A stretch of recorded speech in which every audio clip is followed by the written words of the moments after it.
Well, we back. Had a technical difficulty situation show up. Let me go ahead and send out the call to the fam before they be like, "What the hell has happened here?" Yeah, I made a mistake, y'all. I made a mistake. My bad, all the way, all the way.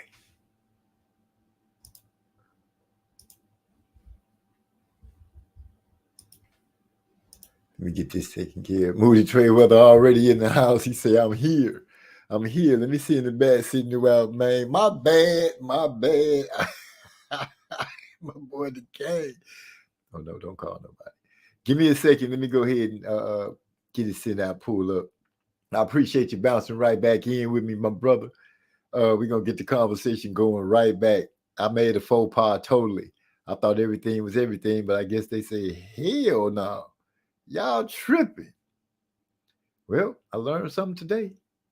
Let me shoot this to the fellas.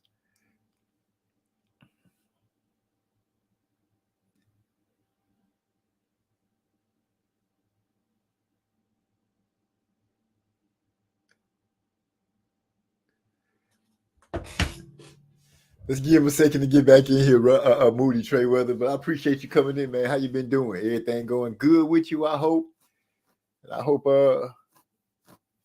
shit, I just hope everything going good with you. Glad to see you stopping through, becoming a regular, hollering at us and keeping it going, pushing the conversation.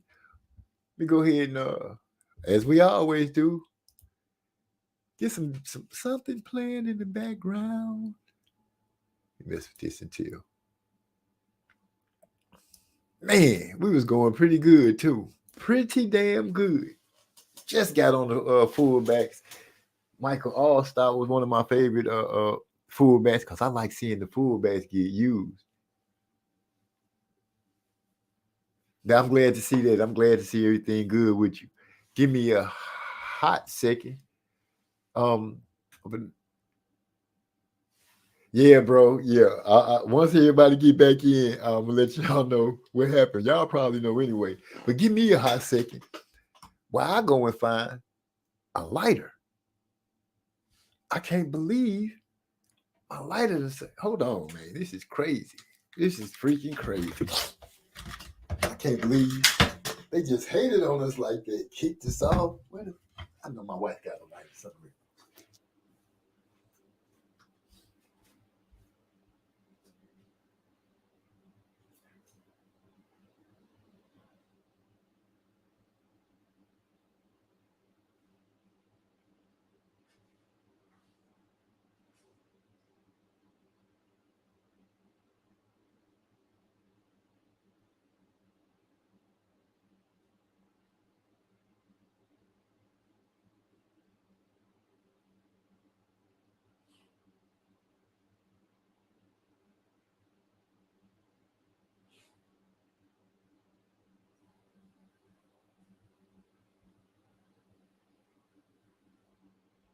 Man, this is straight up crazy. I work at a store, and literally I don't have a lighter. Y'all know it's bad. It's bad when you gotta go. I gotta go turn the stove on, y'all. That's what I'm gonna have to do to get some fire going up in here. Oh man. So I told social scientists to tell y'all to come finish the show in the chat. That's how it's going down, bro. Come finish the show in the chat. We back though. We didn't. Social scientist let us know. He let us know. He came on. He said, "Hey man, if he say if y'all don't get they," he said something crazy like that. I can't even. I don't want to mess it up because it was funny. I'm waiting on the stove to get hot so I can light my blunt. I sent another link back to everybody that was in the chat. Hopefully everybody catch it and come back.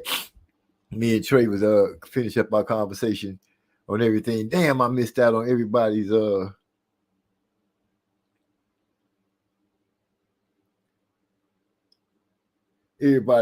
comments. I didn't get to read everything.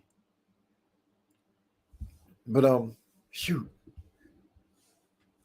Gotta find something. Y'all keep it. I'm waiting on the stove to get hot. I can't believe I don't have a lighter.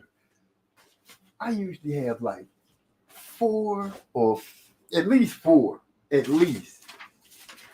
I know it sounds like I'm moving in the microphone because I am. Damn. Be right back.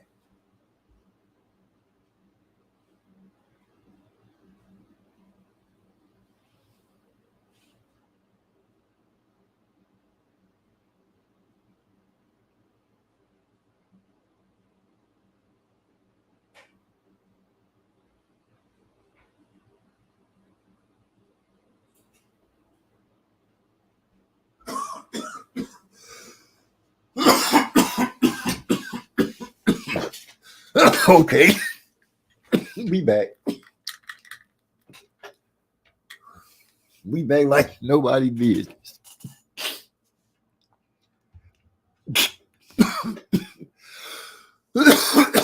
Y'all was cooking like something. Yeah, it was going down pretty good, man. It was going down pretty good. We was threw me off totally. Threw me threw me all the way off. Let me see. Yes, I did have clips of the fight showing. March 30, Keith Thurman. Did you know the fight was playing on the background? Yeah, I knew. I put it there. I turned the sound off. I even said I'm giving Top Rank them they credit just in case they had some issues. The Kane came in there and let us know that we got slammed. He was like, man, they cut the video off. I'm like, what? No, not us. We ain't doing nothing wrong. But yeah, I thought I had it playing in the background and without the sound or nothing, just so y'all could see what was going on. I thought it was pretty cool. But apparently, they didn't see it that way. Trey X back in the building. What's going on? ESPN said, nigga, who the fuck these niggas think we are? Got our shit playing in the background, a backdrop setting the ambiance of the live stream and all that shit, nigga. Cut this shit off. Well, we was killing it. Shit, I was feeling a little professional around here. Nigga, they said, nigga, you done already played your clip and proved your point. Why you still got our shit playing in the background, nigga? Cut that shit off. Man, the way the Kane came in here and broke the news, I was like, what? I didn't even know he was on the panel. I was just saying what's up to him in the chat that he came out. Man, y'all know they can shut y'all shit down. I was like, damn. I was it didn't even cross my mind, you know. I went and found it was like, hell, let me just go ahead and put the whole fight up there in. Yeah, we watched the fight 10 times.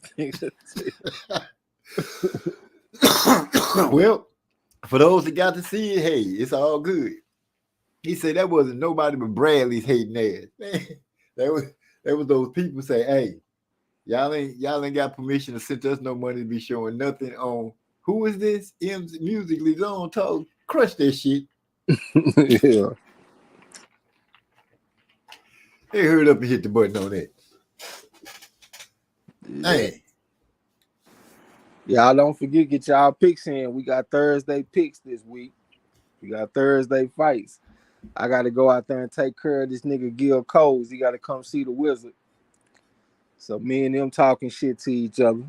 That's why when he came in, I told him it ain't nothing but a candy red sea. Nothing but softballs. Texas in every way. I'm out. That means I'm about to barbecue his ass. That's what that means. Yeah. Candy red sea. Yeah. I am so mad.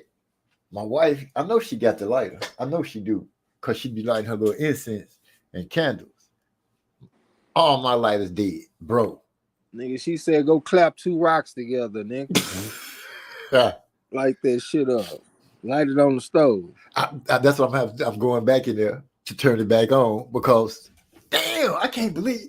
Oh, let me just take a couple of breaths. That boy, that's Moody Trayweather say Texas in every way. Texas in every way. Throw that on up there like that. Oh man. Let me hurry up and run to cut the stove on. Then I gotta let this motherfucker heat up. This is bullshit. Yeah, I gotta take care of this nigga Gil Cole. It don't even this year seem like it's going by fast, man. We already in March. We got the Keith Thurman fight at the end of this month going down. We got some I think we got some pretty decent fights this weekend. I can't be going through this man. So Trey, I was gonna end up pushing the conversation to this part because the question was raised to me: how do you tell a person that you're intimate with, hey, you don't smell good? I don't know, man. That's I ain't gonna even lie. That's some crazy shit to me. Because shit, I done had women that pride themselves in hygiene and smelling good. When I was young, my high school sweetheart used to wear that love spell from Bed Bath and Body Works. I used to love that shit when she wore that shit. That man say love spell. Yeah, that purple shit. That shit used to go hard when I was young in high school. And then they started getting more high maintenance with the fragrances and all that kind of shit. There's some women that be wearing $10,000 perfume and shit. You know what I'm saying? So I ain't had that problem where I got funky women and I got to inform them that they don't smell good and all that kind of shit. Like, nigga, that's crazy. I guess the complaint is, they probably had a long day, not realizing. But I'm like you. I would think that she take a bath in the shower and put on some of that good smell. I like the lotions they be using. You know what I'm saying? My wife got this lotion. Oh my goodness, I can smell it now, and I ain't even in there. I can just close my eyes and it's got this like lavender scent to it and everything. You know what I'm saying? So I feel you. You just kind of messed my head up because you said the name of it like, bam, this what it is. What was the name of it? That love spell, that body spray.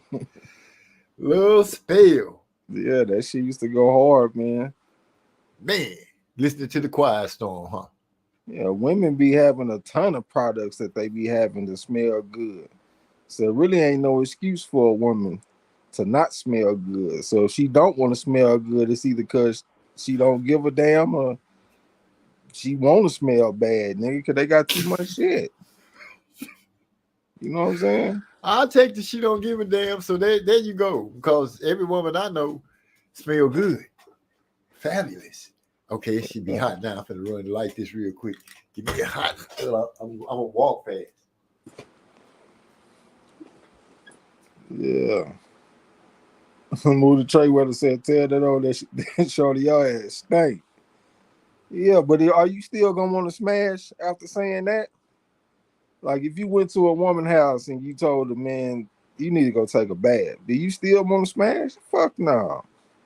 If you go to a woman's house and her house dirty, okay, her house dirty, fucking carpet. Okay,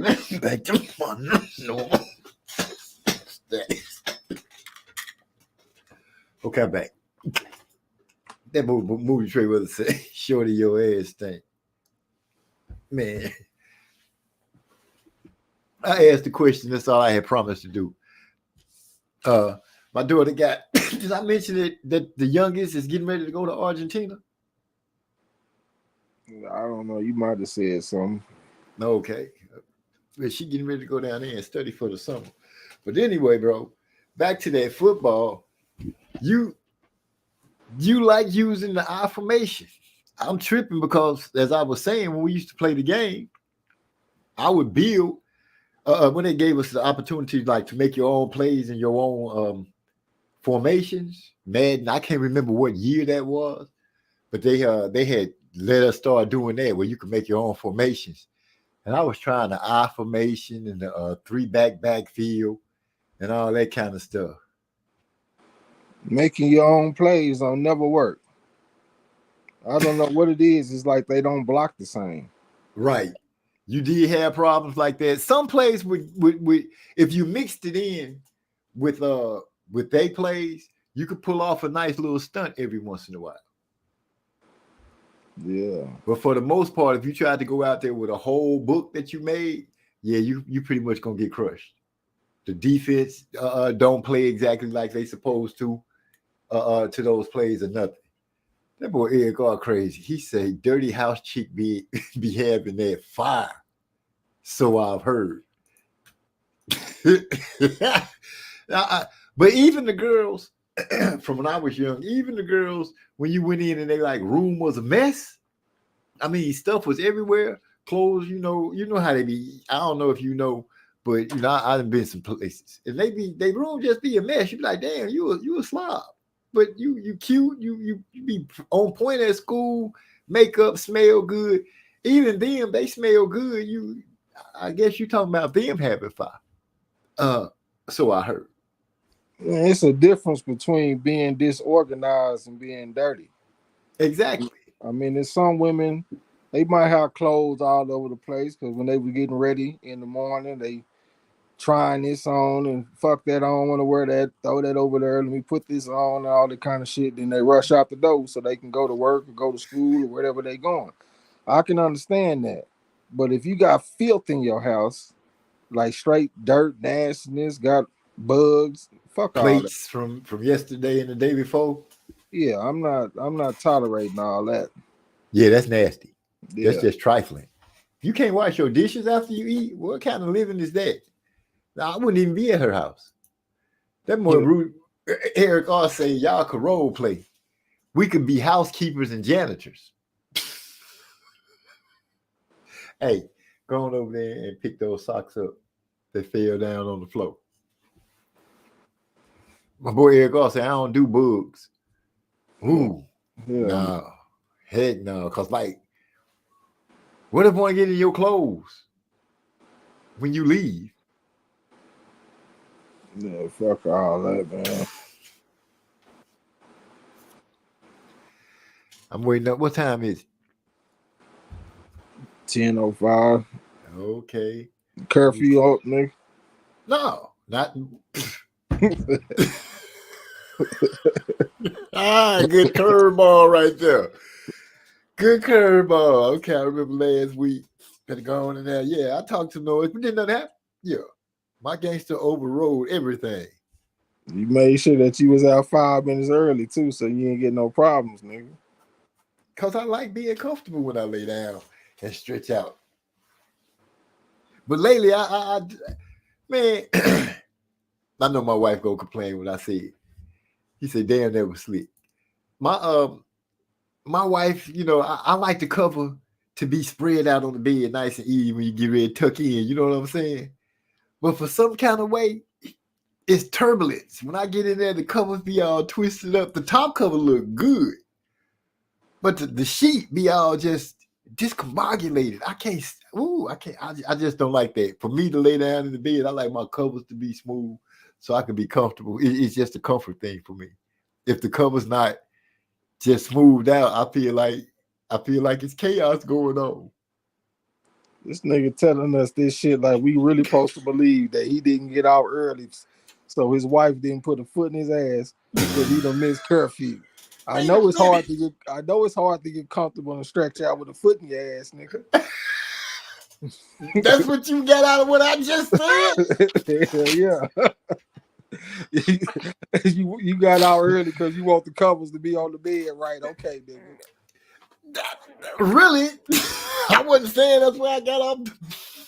Hell no. I was saying that was just something that bugged me. How y'all felt about y'all covers? He said, that's right. Yeah, nigga, we know why you got off, nigga. Because your wife walked by that room and gave you that look like, nigga, you got 5 more minutes. Man, it's funny, but you just don't realize how true it is that all that was going on. That she walked by and looked, but it wasn't a 5-minute look. Yeah. It was a cut that shit out right now look hard. No, it was more like I see you doing your thing. You got another 10 minutes. I just made a move to say You got another 10 minutes, huh? I just made the move to say, you know what, y'all go ahead and shut it down, y'all, so I can kick back a little bit. I hope she ain't in the chat. She be all right. If she is, she just gonna say, "What's up, y'all?" Well, if you listening, what's up, Miss Wallace? No, don't do that. Let her make it, please. Ha! Nigga be done had to call in, work and everything. Oh my gosh, hold up, my blunt with that. I'm going to the kitchen stove because Trey's got shots fired in every direction from all corners. Now he got to rain it down from here. Yeah, this nigga. I would start talking, but I already know he gonna come back while I'm trying to talk. So we just gonna wait for this nigga to come back. Because he done that shit several times. He leave, I try to talk to y'all in the chat, and nigga come back. That's insane. This man got jokes tonight. Shooting from every direction. See, that's what happened. Motherfucking ESPN to knocked off the conversation. Yeah, they killed him with that. I tried to bring it back. We was on the football. But let the family, yo, Trey X on one. Yeah, he lighting me up right now. I can't do nothing but laugh, but cause it's some of that funny true stuff, but not true. It's true, but not true. I did get off, but not because I was under pressure. Nigga, you sat up there and told us what was going on, man. How you gonna have we get in this history? Like we don't remember what happened last week. Nigga, we was all here. We heard what you said. Did I sound like I was under pressure? You said I got a boss now at the house. And she said that my curfew is 12. That's what you said. That's what she said. All I'm doing is just saying what the boss said. That's all I'm doing. Yeah, that's what's making it so hard to fight back. It's just raining on me. And then like I can say, no, that ain't what really happened. I'm trying to flip it a little bit so I can look a little. So down to 60 with a curfew. First off, I can't wait to get 60, but I ain't damn near 60. Now you shooting at me like D-Lo would. I'm just 53. Get your ass up and go work that double tomorrow, nigga, and bring me the whole check. Oh, no. No, see, that's weird. Nah. Nope. Well, we got to take, hear Miss Wallace say that, because I think you come home and give her the whole check. That's what I said. She'll give you $30 and she'll give you an allowance out your check, but you go give her that check, though, when you come home, nigga. My wife's spoiled, but not spoiled like that. I ain't give it. You know what I'm saying? She's spoiled, but not spoiled like that. Yeah. She's spoiled in a good way. Eric will say, damn, nah, MZ ain't never giving up the last penny because bills must be paid. Certain stuff just got to roll a certain way. I cannot believe that I don't have a damn lighter. This nigga literally work at a gas station and don't have a lighter. Like that's what I said. I literally said that about myself. I was like, big bro needs to leave. I'm literally lighterless. I got 2 of them right here, but both of them ran out. I can't believe that I let myself run out. Yeah. This is bullshit all the way around.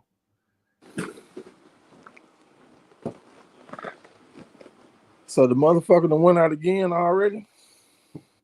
Well, what, the lighter? Yeah. You talking about? Yeah, because I hit it a couple of times and then I sit it down and we start conversating. I start talking, and when I look up, but I like these cones because they do that instead of letting your bud just burn up. Okay. I thought you done slob down the blunt or something, and that bitch keep on going out. Nigga, you ain't got to use that much spit. Use a little bit and let that bitch dry. Who spit on a blunt like that? You know how some niggas do when they roll the blunt.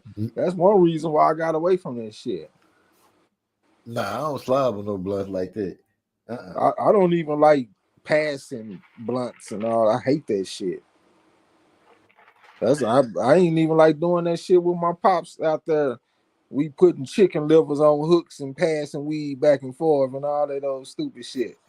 You know what I'm saying? That's why I prefer that vaporizer. Yeah, if you got that vaporizer, you ain't got to worry about no lighter. Vaporizer got a built-in lighter. You know what I'm saying? A built-in lighter. I feel you. I feel another push. You might not like it though, because some people like tobacco with the weed. So that's a hard. I use combs. I use the raw combs. Or you might like a vaporizer then. Yeah, but you just said so. You said it has a turn up and turn down. Yeah, you can set it at whatever temperature that you want it on. It go from like 230 to like 430, something like that.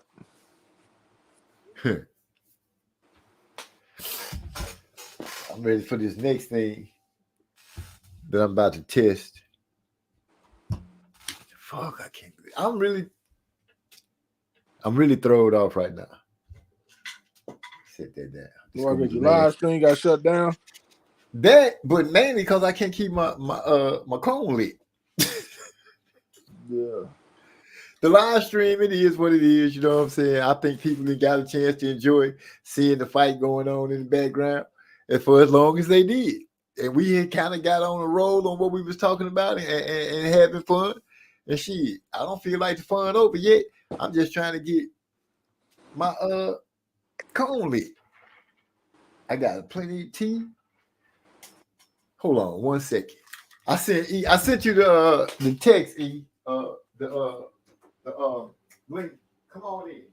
Yeah, the link is in Discord, OG. If you were trying to get on the panel. Get that shit off in Discord.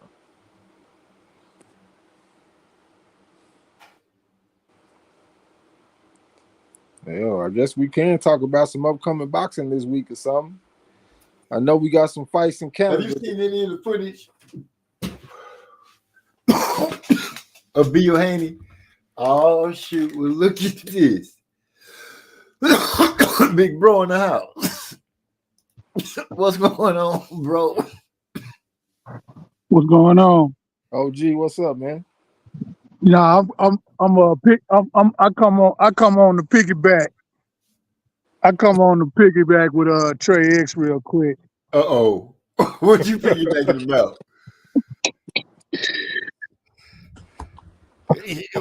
What? Set the record I thought sis had told you to get on up off the thing too, man, and you just had What? So really? So that's what you thought, bro? You thought sis got me off the. Wow. No, I'm just jiving with you.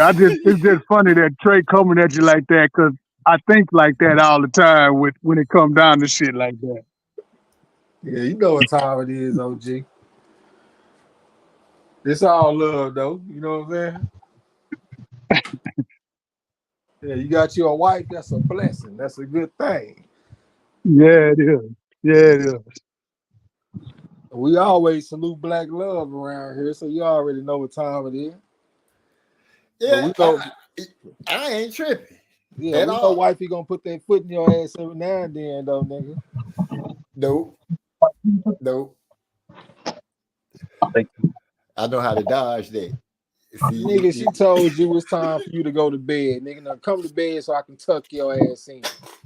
There ain't nothing wrong with that. Nigga, you got tucked in. You got tucked in last week. What'd you say? I got tucked in. Yeah, you got tucked in, nigga. I don't even know what that means.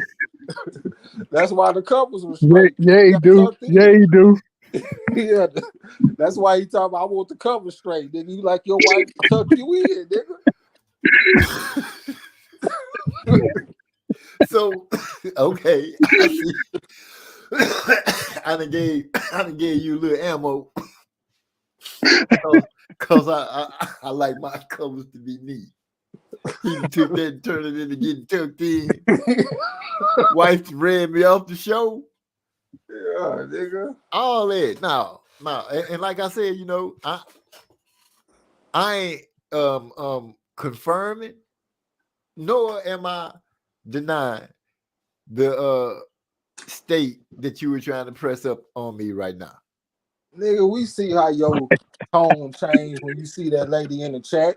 You be off of here talking all bold with your chest stuck out, and as soon as you see Miss Wallace down there, your whole tone changes. We see that shit.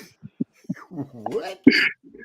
Nigga, we see Because I that. speak with good enunciation when it comes, you know, I'm like, I like to try to give everybody they love when I see them come in. I'm like, hey, what's going on? Glad y'all make, you know, that's me. That's how I do it. You get the stuttering and all kind of shit when that lady down there in the chat. I don't remember stuttering out one time when she was in there. Not one. Yeah. Yeah, we're gonna stay on the lookout, nigga. I hope she ain't listening. If she listening, baby, what's up? That's how. Let me make sure y'all can hear it. I said, baby, what's up? Yeah, because she good for right now because you done gave her that check.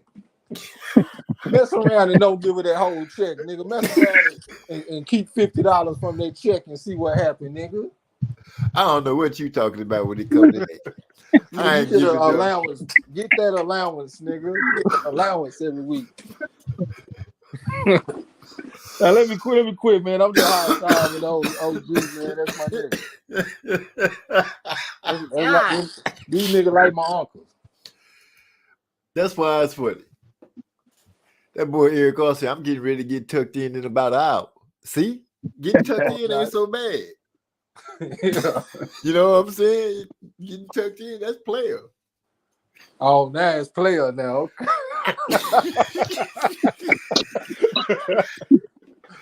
I told you I'm gonna spin it. There it is. I just spent it. Now it's spun. Yeah, getting tucked in. That's straight player, man. Who gonna hate against that? Man, I'm finna go on in and get tucked in by my baby, man. You know, sit back. I'm gonna holler at y'all tomorrow. Ain't nothing wrong with that. You can almost say that's pimpish. When you won't say that's pimpish, you just go ahead and stick with that player. And there it is. Yeah, we're gonna roll with that shit. It's definitely some motherfuckers that wish they can get tucked in. You know what I'm saying? Hell yeah. Get his ass, dope. He over there talking that strong weed. Nigga, get his ass. KO1.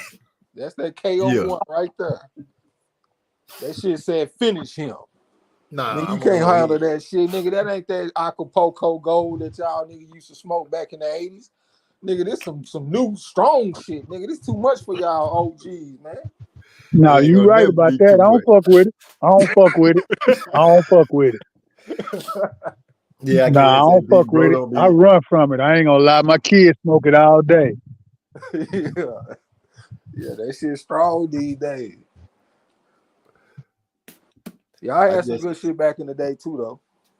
I just smoked. I just evolved with the time of the bud. Yeah. Bro, smoke that shit. I don't smoke that shit. Yeah, we said we were gonna quit here. We already talking about putting another order in. Shit. Boy, niggas ain't shit. You just said we gonna quit for about 3 months, and we already putting in another order. I can't say that this time I was talked into it. Nigga, I didn't talk you into nothing.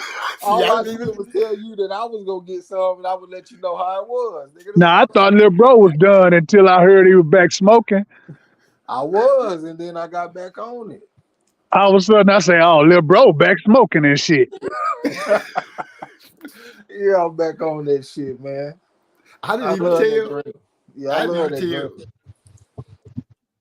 I didn't even interrupt you, bro. I was going to say, I didn't even just tell. I just said I was talked into it. I didn't say who talked me into it. I just said I was talked into it. I knew what you was insinuating, though, my brother, that I talked you into it. We're going to quit for real after this one, bro. Let's go ahead and give it a shot for real this time. Most definitely. My mind is made up. Okay, y'all heard it right here. In about, I can't say how long it's going to take. But I y'all might will call be that in. Tim Zoo fight though, so I might smoke that night. Shit. But I'm gonna try not to smoke though. But I might smoke for Tim Zoo and Keith Thurman. I might try to call that shit. I don't know how exciting that fight gonna be. I'm pretty sure if I look at it like Gil Cole looking at it, Keith Thurman is gonna surprise us. He gonna come out there and make a good showing. I still think he gonna get knocked out. Yeah, I think he gonna get knocked out, man. I say round 6. You give him 6. I said 7 through 9, so I ain't too far I away. told Gil Cole and Mike Hennig. I told both of them he gonna get knocked out. Yeah. Yeah, the Mike Hennigan talking about bet something and all that. Nah, he bet we got one. We got the bet. Oh yeah, I that took was the you. bet. Yeah, that was you that talking about. All right, I take that bet. Damn, bro. You Yeah, jumped on that easy win like that, huh? Yeah, they just trying to give it away. OG said, "Shit, let me get some of it." Then. That's right. That's what I said. That's what I said. Cash Come on, let out me get good. that. Even though it's for the vine, even though it's gonna be for the donation anyway. Yeah, shit, we ain't even got nowhere to donate it to. If y'all talking about to the corner, hell, we ain't did a live. Yeah, I know. I'm gonna just shoot it to bro. I shoot it to bro. Yeah, It'll be for something. Yeah, cause we ain't did a live stream in a long time, man. I miss Marlo too, man. I'm worried about that boy, bro. Yeah, I hope the nigga good. I had sent him a message, asked was Ain't nobody got his phone number or nothing. Check on that boy, man. If something could have been happening to that boy, man. Yeah, I had this old number. I ain't got the new one. I just be talking to him on that. It's some app that I be talking to the nigga on. I can't even think of the name of it. It used to be called Hangouts, but they changed the name to something else. Okay. I just be talking to him on there. They ain't respond to no messages, so shit. I just stay out the way and just hopefully everything good. I hear you. Yeah, just pray for the best. That's all we can do. Yeah, in the meantime, I have been thinking about doing my own live stream though, because I done got close to firing it up a few times, then I always get cold feet and shut that shit on down. Well, I done got close a few times though, so it might be at 3 o'clock in the morning. I might test it out or something, see how it go when everybody sleep. I don't be looking crazy. You know what I'm saying? You gonna be looking crazy, and you know it. You're a pro at this. Yeah. But I ain't got but 214 subscribers. You know what I'm saying? Shit. So, I mean, shit, better than one. Yeah, for sure.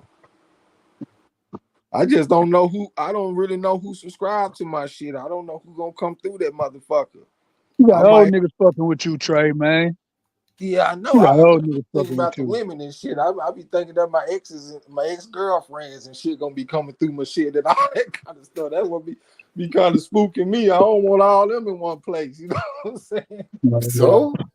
So they come. They make your chat fill up. You don't have to read the comment. Yeah. Just do your thing. What you gonna use? StreamYard? Bro say we supposed to be coming down there and fucking with you. Yeah, he said he gonna talk about coming down here and blowing something. Yeah. Cause it ain't that far away. Y'all only like 2 hours away from Central Tech. Well, from where I live. We're about 2 hours away. Yeah, that's crazy. San Antonio. Yeah, but I'd have to wait for Big E to get here. That's gonna be like a 5-hour ride for him. Where you at in Houston? Yeah, he in Houston. Yeah, it take about 3 hours to get here from Houston, but if he stopped where you at first, it would take about 5 hours. They ain't gonna do nothing but plan it. Yeah, shit. I'm down for it. Y'all will be the first niggas I done met off YouTube. I consider y'all like family, so shit, I'm with it. Yeah. Okay, bro. Then all we gotta do is figure out when we want to break out. Yeah, we'll make it all come together like Mayweather. Yeah. Eric also drop the link so he can subscribe, so we can subscribe. Yeah. All right. So I want to ask you, man. Do you believe what Bill Haney saying about what's his name whooping his son 6-0? His son whooping Mayweather. Yeah, His he said he whooped him 6 rounds in a row, man. Who with who? that Saw something. I sent it to you the other day. Okay, I had seen that. I had meant to watch it, but I ain't watch it. But what did he say? Bill, man. Bill said he Devin whooped May 6 rounds in a row. I won't be too surprised, to be honest with you, because a lot of the high level fighters, when it comes to sparring, they don't really be in there trying to win rounds. They be in there trying to work on stuff. So they not really taking like who winning the rounds as seriously as the younger guy is. You know what I'm saying? You can say that about Ali. You can say that about a lot of fighters, man. They not in there trying to win sparring. So that's really not something to brag about to me. Like if you off in the ring with a 40-year-old man and he working on something for his upcoming bout and you feel like you edging the rounds, I don't really think that's nothing to brag about. He really needs to be addressing the times his son got his ass whooped and he wanted to remove the sparring from the internet. I didn't already talked about how he sparred Shakur Stevenson. They got picked apart and they scrubbed the whole video from the internet. Most people don't even know that part 3 exists. And now we done seen some of the sparring from when he fought against Tank in sparring. And that's most serious sparring. That's not somebody working on something. That's doghouse. That's we bet money. Whoever quit first and all that kind of stuff. So it's a more serious situation. And his son is getting whooped all over the place. It looked like he want to turn around and break out running. You know what I'm saying? So let's talk about that. But he rather go talk about something else. But when it's sparring that he feel like it favors them, let's talk about it. But when it's sparring that goes against us, let's take that off the internet completely. I don't like that shit. Okay. Mayweather old school, man. You think Mayweather gave Ryan the footage?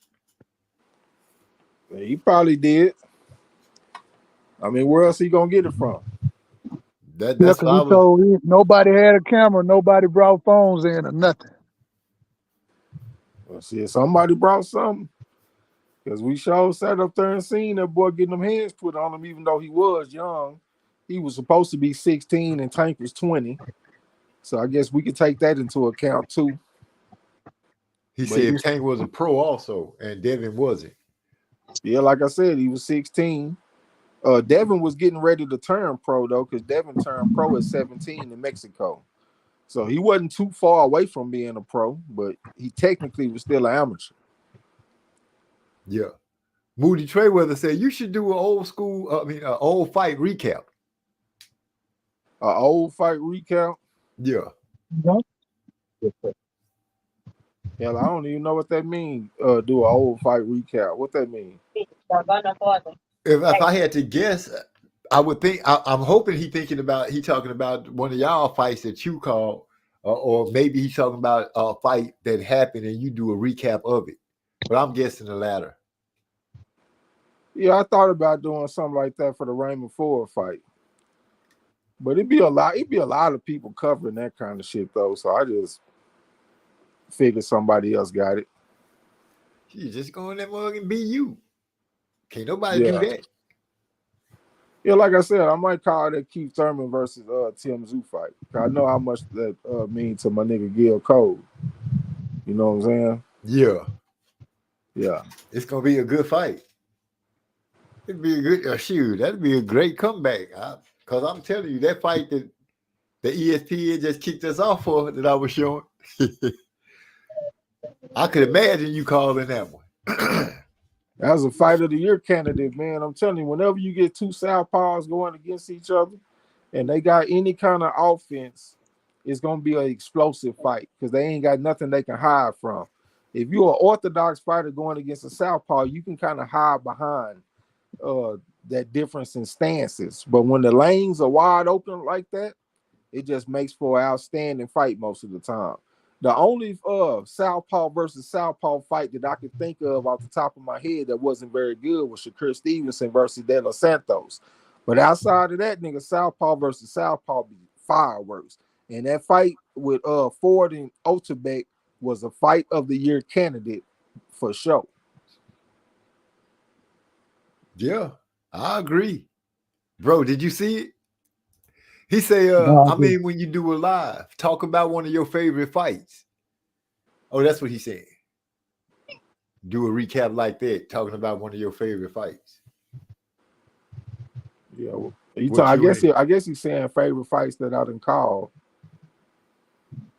Yeah, we didn't call so many fights, man. I done called like over 700.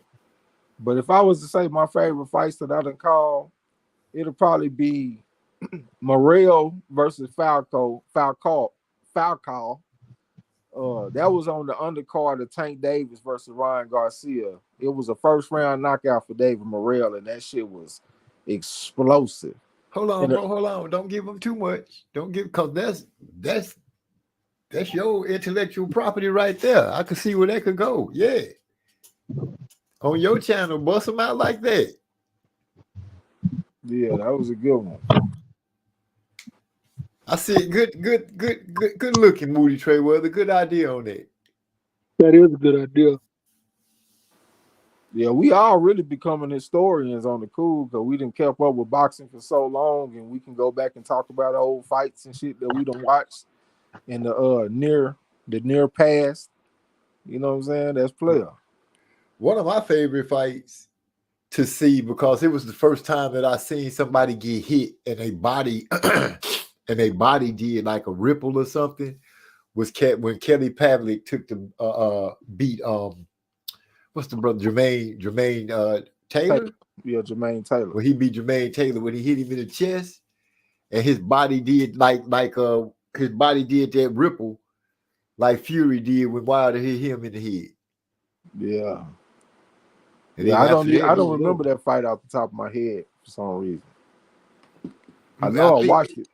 I think it was the second fight, if I remember correctly. I could be wrong, and it could be the first one, but I think it was the second one. Because I was tripping to Kelly. When Kelly Pavlik beat him the first time, I was like, whoa. You know, I kind of throw it off. You know what I'm saying? Like, whoa, this white dude just beat this brother like that. You know, that's Jermaine Taylor. He supposed to be, you know, he was talking the talk. And Kelly went out there and did it again. I was like, Kelly got some hands for Jermaine. Yeah, I was a big fan of Jermaine Taylor. I actually knew his cousin. His cousin taught me how to lose weight.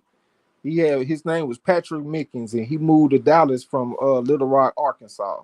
That's where they come from. And I used to always struggle with weight and shit, and he taught me how to lose weight. Yeah, I like Jermaine too, though. Yeah. So having that relationship with his cousin, and he always spoke highly of his cousin, and that made me like him.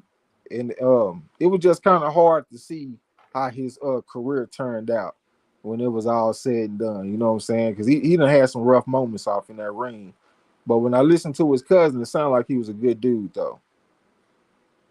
I wouldn't take that from him.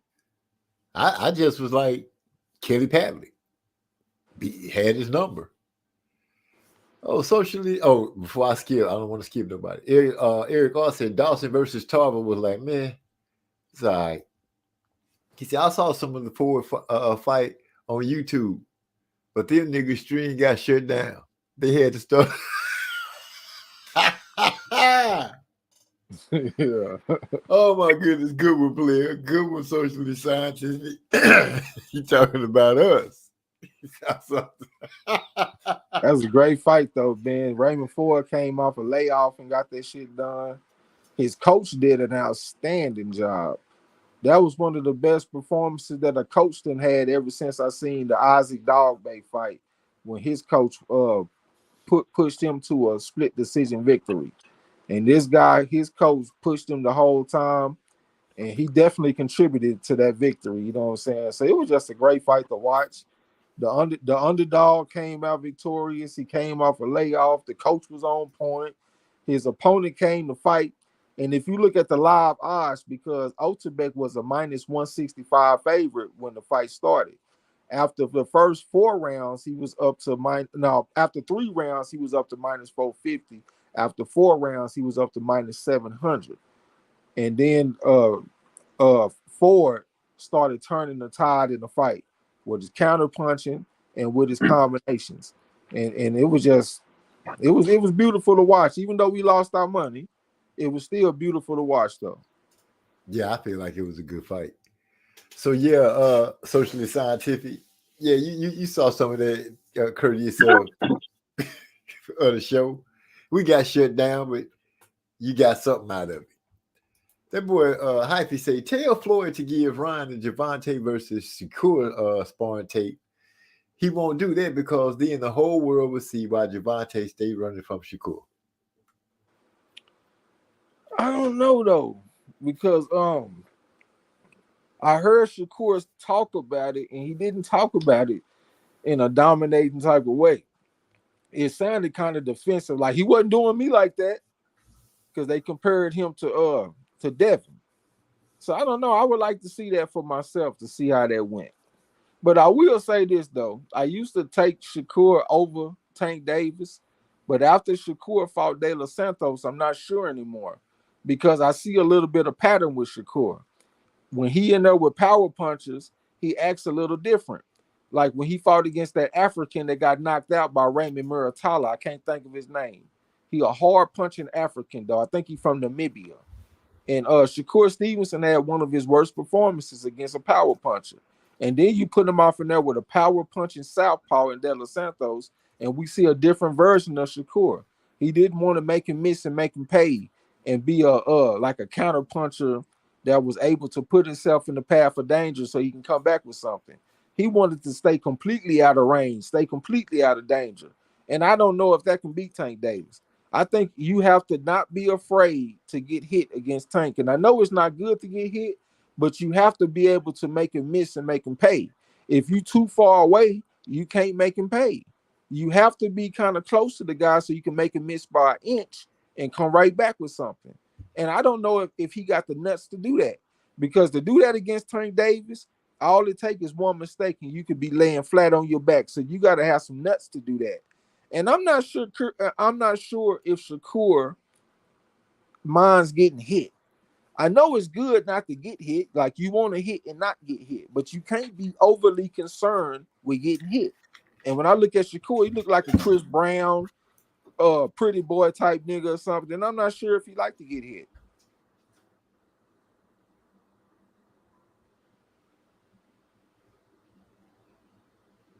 I wasn't just trying to take over the conversation, you know.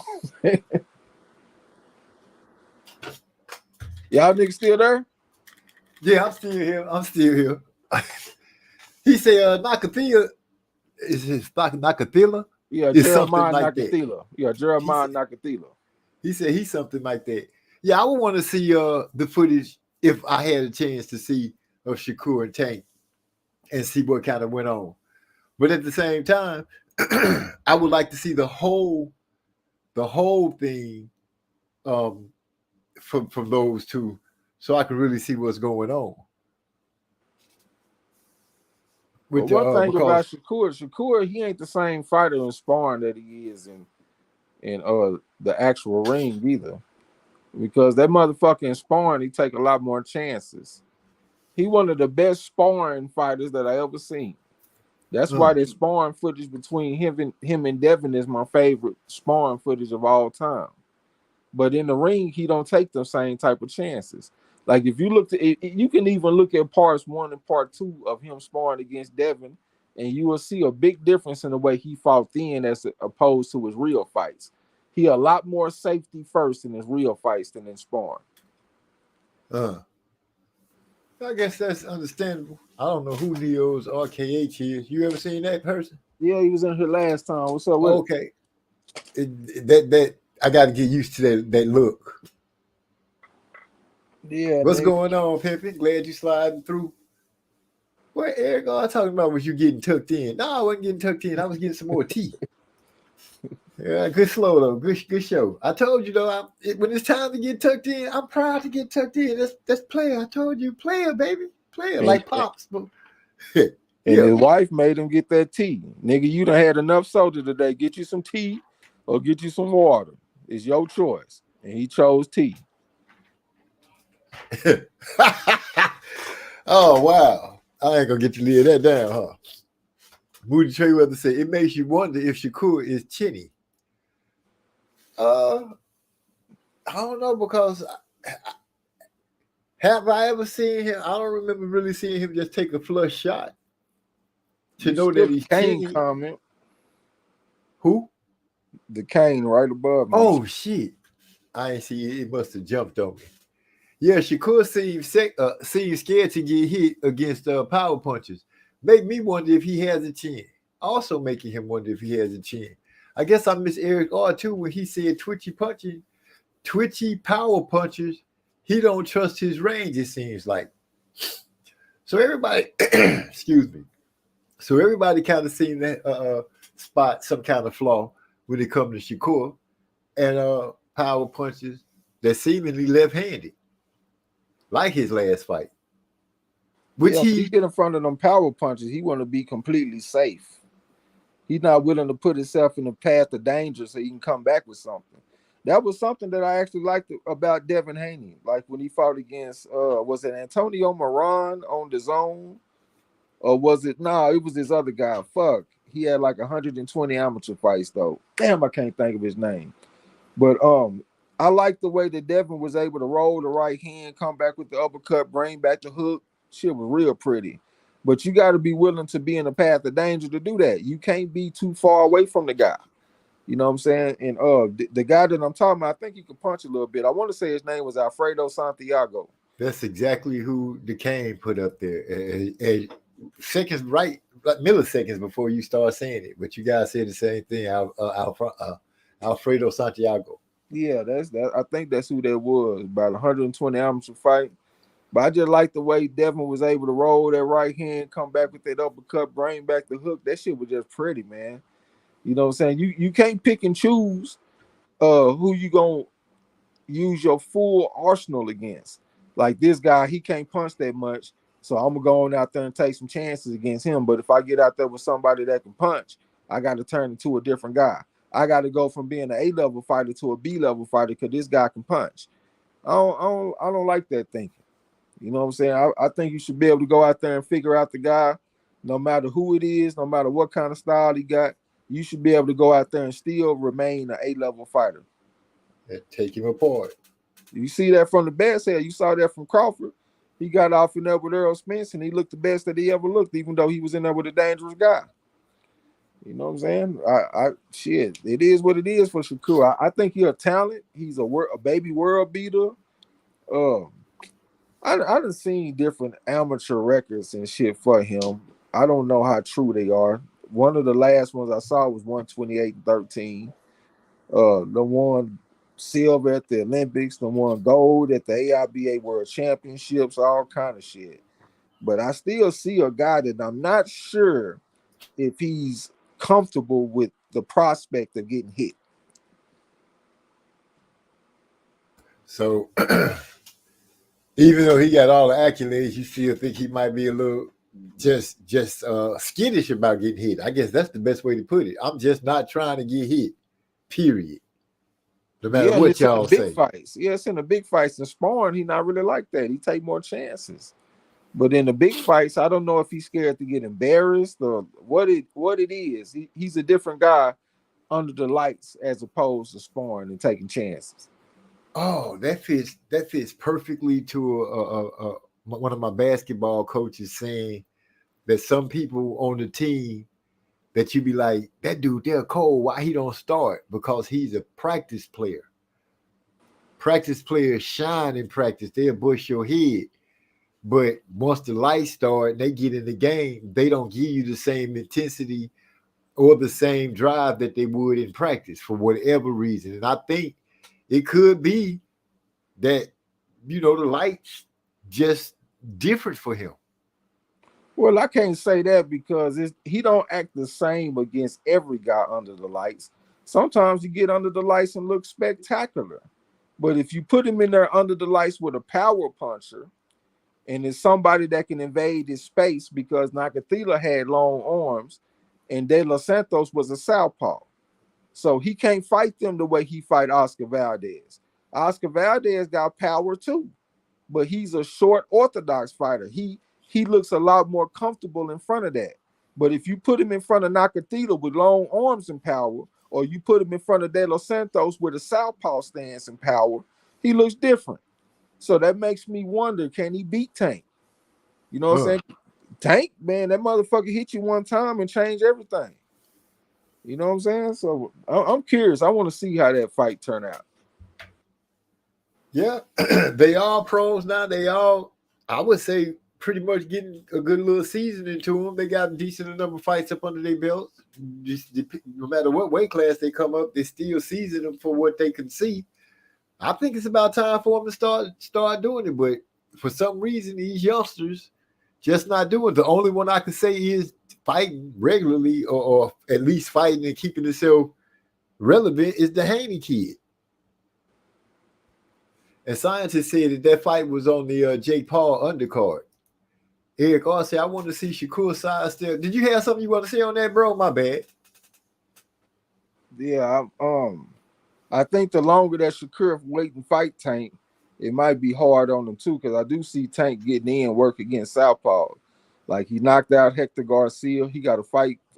Supposedly he got a fight coming up against Frank Martin, which is another Southpaw. So that's just more work with him getting against that stance at a high level.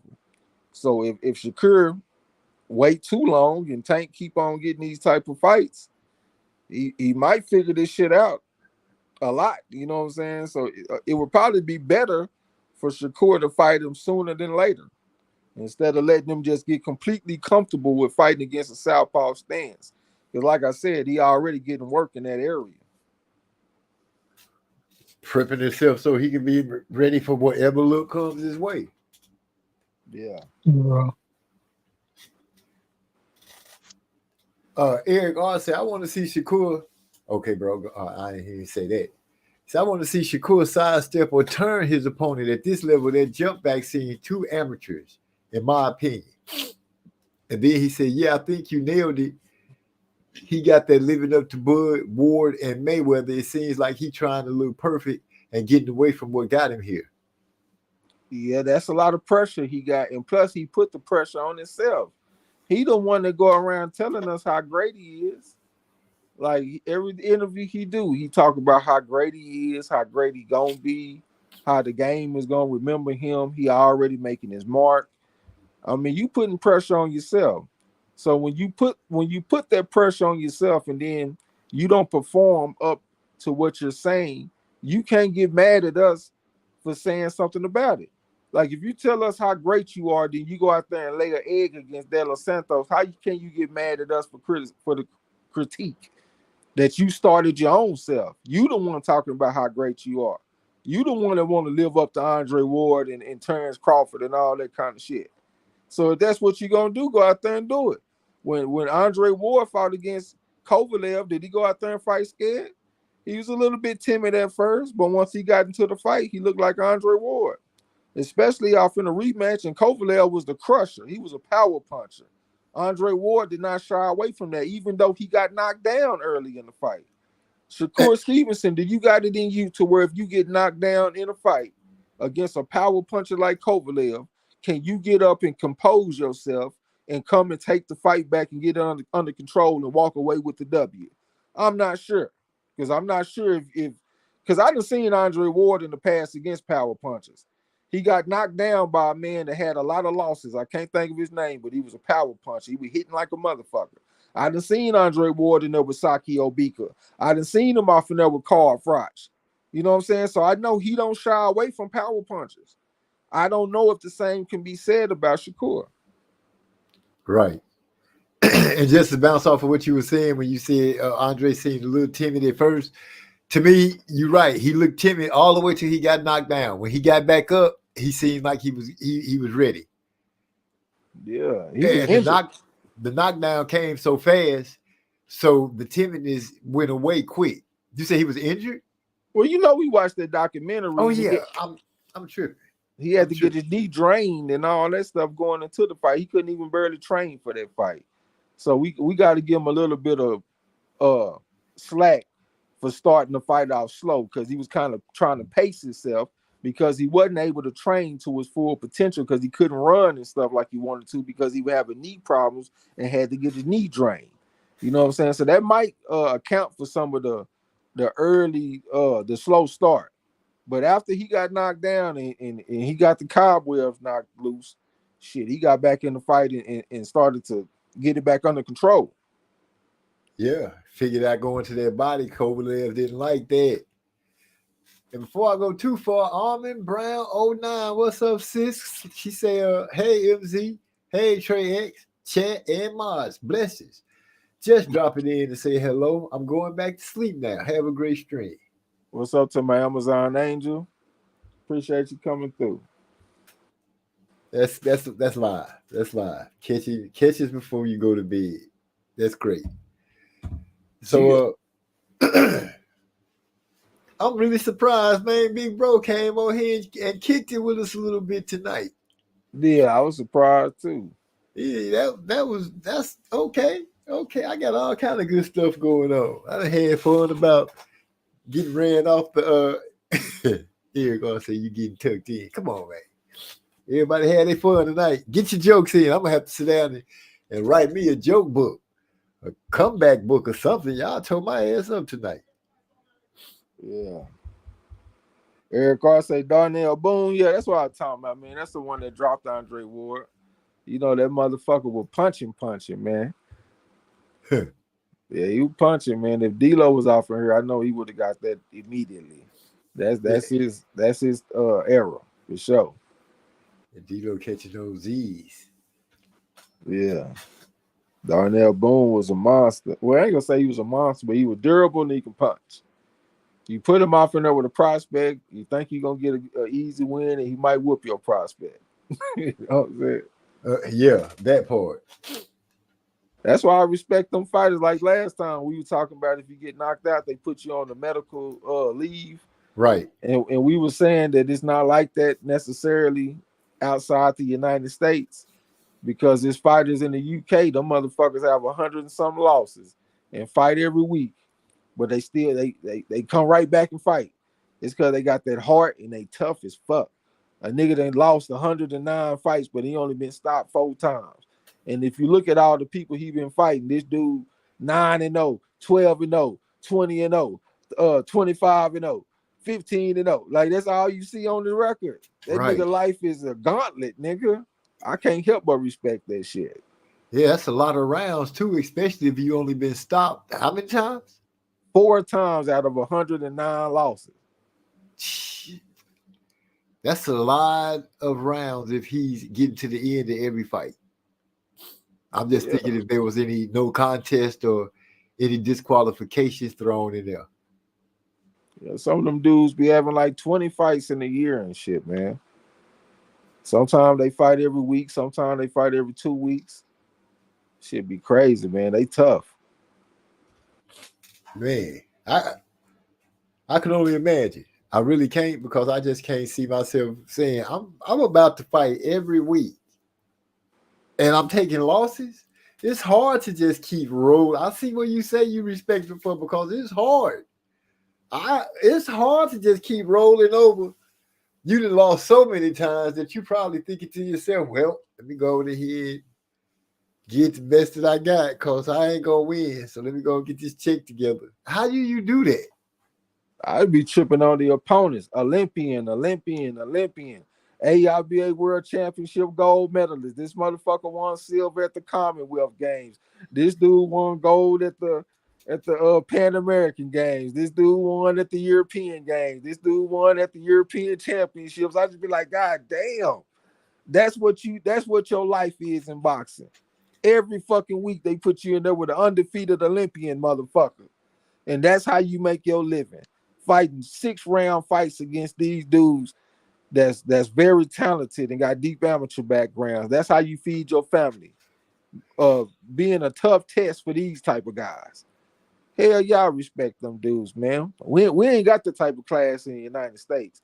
Maybe we don't have the type of class because the rules in place, as far as having to take that medical leave after a knockout loss or whatever. But they definitely got that in the UK, and them dudes are extremely tough. Dang. That boy Eric Carr said, can't let your woman see your box rate. Hey, man, I respect the man that get up in there. let me tell you something. In amateur boxing, the records are really not that important. Like in all my years in the gym, I have never heard nobody ask nobody what their record was. I only hear them ask how many fights you have. The actual record, they could care less. Like the coaches and all this shit, they don't give a fuck what your record is. They gonna ask you how many fights have you had, Right. because that's the main thing. Like how much experience do you got? I wouldn't give a fuck if your record is 5-40. If I take a 5-40 guy and I put him in the ring with a dude that's 0-0, shit, I can't guarantee that 0-0 dude gonna beat that 5-45 dude that's been around forever. You know what I'm saying? Just seen everything, took all kind of ass whoopings. Tonight might be the night that he handed out the ass whooping. Yep, and they do shock the prospect every now and then too. They don't go out there and lose every time, nigga. They'll go out there and shock a few of them prospects. I done seen that shit too many times. As a matter of fact, it's a guy that's fighting in Australia. I want to say it's gonna be 3:00 in the morning. I can't think of his name, but he got a bunch of losses, and I bet against him one time, and he made me pay. He went out there and fought one of them young undefeated guys, and went out there and knocked his ass off, and fucked our money off. You know what I'm saying? So yeah, nigga, go out there and get to thinking them old school journeymen, some punks or something if you want to, nigga. As a matter of fact, it's one right now in the heavyweight division. I can't think of his fucking name. Fuck, it might come to me, but he tough as nails, man. They always put him in there with tough guys. They'll rob him and rule the fight, a draw, and all this kind of stuff. But if you look at his opponents, nigga, it's a gauntlet. And he often there standing tall. I think he only been stopped one time, and that might have been on cuts. It's tough, man. Hey, I don't know, man. That's daunting. Yeah, that's a hell of a task. Yeah. So y'all couldn't find me nobody that had, at least 2 losses. Y'all coming straight 9-0, 15-0. This nigga he just came from winning the gold medal. He's super high and he hot. Yep, that's the way it be, man. That's their life. I wonder how you break down history to his son. Yeah, your dad was a tough son of a gun. He went in there with the best of them. Didn't come out on top, but he went in there. And you gotta give him credit on hard. Yeah. If my dad was a journeyman fighter and he had a record like that, and I looked at his opponents and all the motherfuckers is 5s and 3.5s and 4s and all this shit, I'd be proud of my dad. That's not easy, nigga. It's not easy to go one round, especially with somebody that's good, and you making your living going 4 and 6 and 8 rounds and 10 rounds with the best fighters, the best up and coming fighters in the world, and you ain't getting knocked out. You going the distance against these guys. Yeah, I'd be proud of my dad for doing that, because I understand how tough boxing is. People that ain't never boxed shit, they might look at the record and be like, oh man, he was a bum and all this kind of shit. And they can go to the gym and fight a motherfucking kid and get the shit kicked out of them because they don't know nothing about no boxing. But my pops is in the ring with the best fighters in the fucking world and going the distance, and I ain't supposed to be proud of him? Hell no, I'm gonna be proud of my pops if that was the case.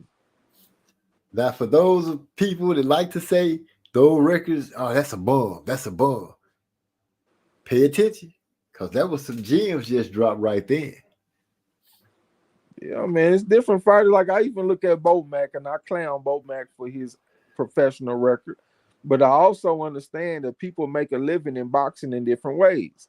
Like my coach, he had some fights. I think he was 17-7 or some shit like that.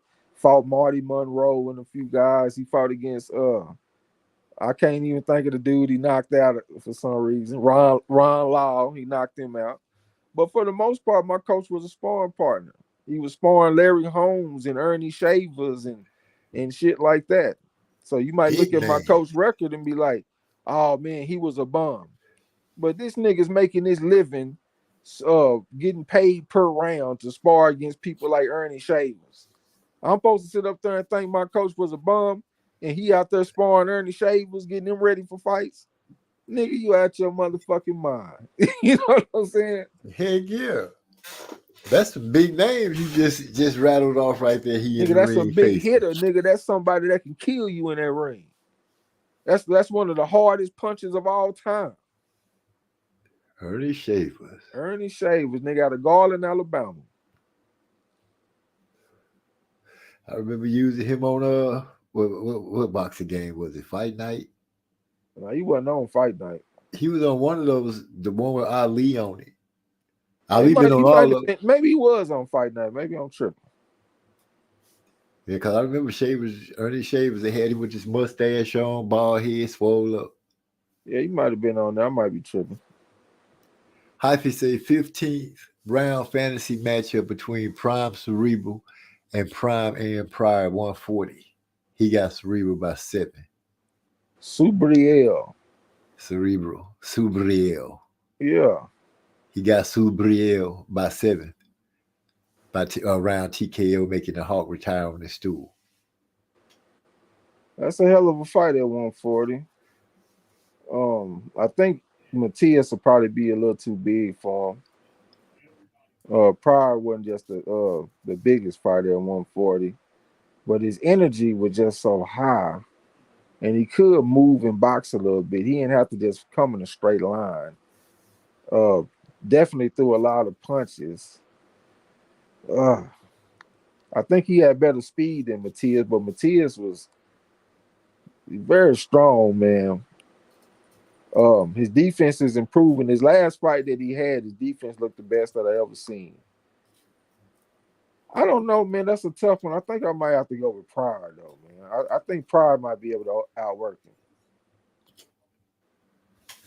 There you go, Hyphy. We going with the Hawk. Eric Ross said, yeah, going 3 rounds with a nigga that wake up every morning and run 5 to 6 miles a day. Fuck that. Eric Ross said he just ain't gonna do it. And then Hyphy fighting their whole life. Yeah, when you hear, I've been fighting since 7. I've been in there since 6. And they 19, 20, 21. You figure, okay, this character, he is straight dedicated. And they done went and won every accolade they can in the amateurs, turn pro, and get on a good win streak. And then here you come. This the contract they got for you. Yep. But that's every time. Every single time. This who you gotta fight, this type motherfucker. And people better respect them folks that's been fighting their whole life. I ain't gonna say we, but a lot of people, including me, hell, both times now that I think about it. Franchon Cruz. She keep on having to tell people, I've been fighting all my life. Y'all gonna make me the underdog against Santa Roos? I've been fighting all my life. Y'all gonna make me the underdog against the former basketball playing chick that hit real hard. What's her name? The Sweet Terminator. Damn. I can't even remember the girl's name. Who was the Sweet Terminator, y'all? That woman that's hitting hard in the motherfucker. She went out there and lost to Franchon. And Franchon, once again, she said, I've been fighting all my life. And y'all gonna make me the underdog? Like, you gotta respect that shit, man. And if you making your living fighting against them type of people that's been fighting all their life and whooping ass, nigga. And let me tell you something too. Green. Shadeja Green. Let me tell you something too. You find out a lot more about a fighter off a loss than you do a win. I don't even like to say this type of shit too much. But you find out a lot more about a fighter off a loss than a win. And if you can't find a loss, find a split decision victory. That means that they was in the ring with somebody that was fighting back. You find out a lot more about a fighter, man. If you see a motherfucker that's undefeated, that's an incomplete story. You know how they win, but you don't know how they lose. So if you're making a pick on Champ Ross, how can you say that they gonna lose by knockout or decision when you don't know how they lose? If you see a motherfucker that's been off in the ring, he 13-7, and all of his 7 losses been in there with killers. Well, he telling you this is how I lose. You can put me in there with the best of them, and I'm gonna lose by decision. I don't give a fuck if they got 100% knockout percentage. Put me in there with them, and I'm gonna lose by decision. And you can confidently make a bet or make a Champ Ross pick that this guy's gonna lose by decision. So I always look for fighters that are taking losses. Just like Billy Conn said, and I done said this a million times. The great Billy Conn said, if a man fights for a championship and he has never taken a loss, there's something wrong because he hasn't learned anything. And it don't have to be a loss, it could be a draw. Look at Raymond Ford. Raymond Ford, I thought that he got a robbery victory over Raymond Vasquez. And Raymond Vasquez is one of my favorite fighters in the game. He done went the distance with Raymond Ford. He done went the distance with Joe Cardina and a few of them. He done won bets for us and everything. But I thought that Ford lost to him. Ford also had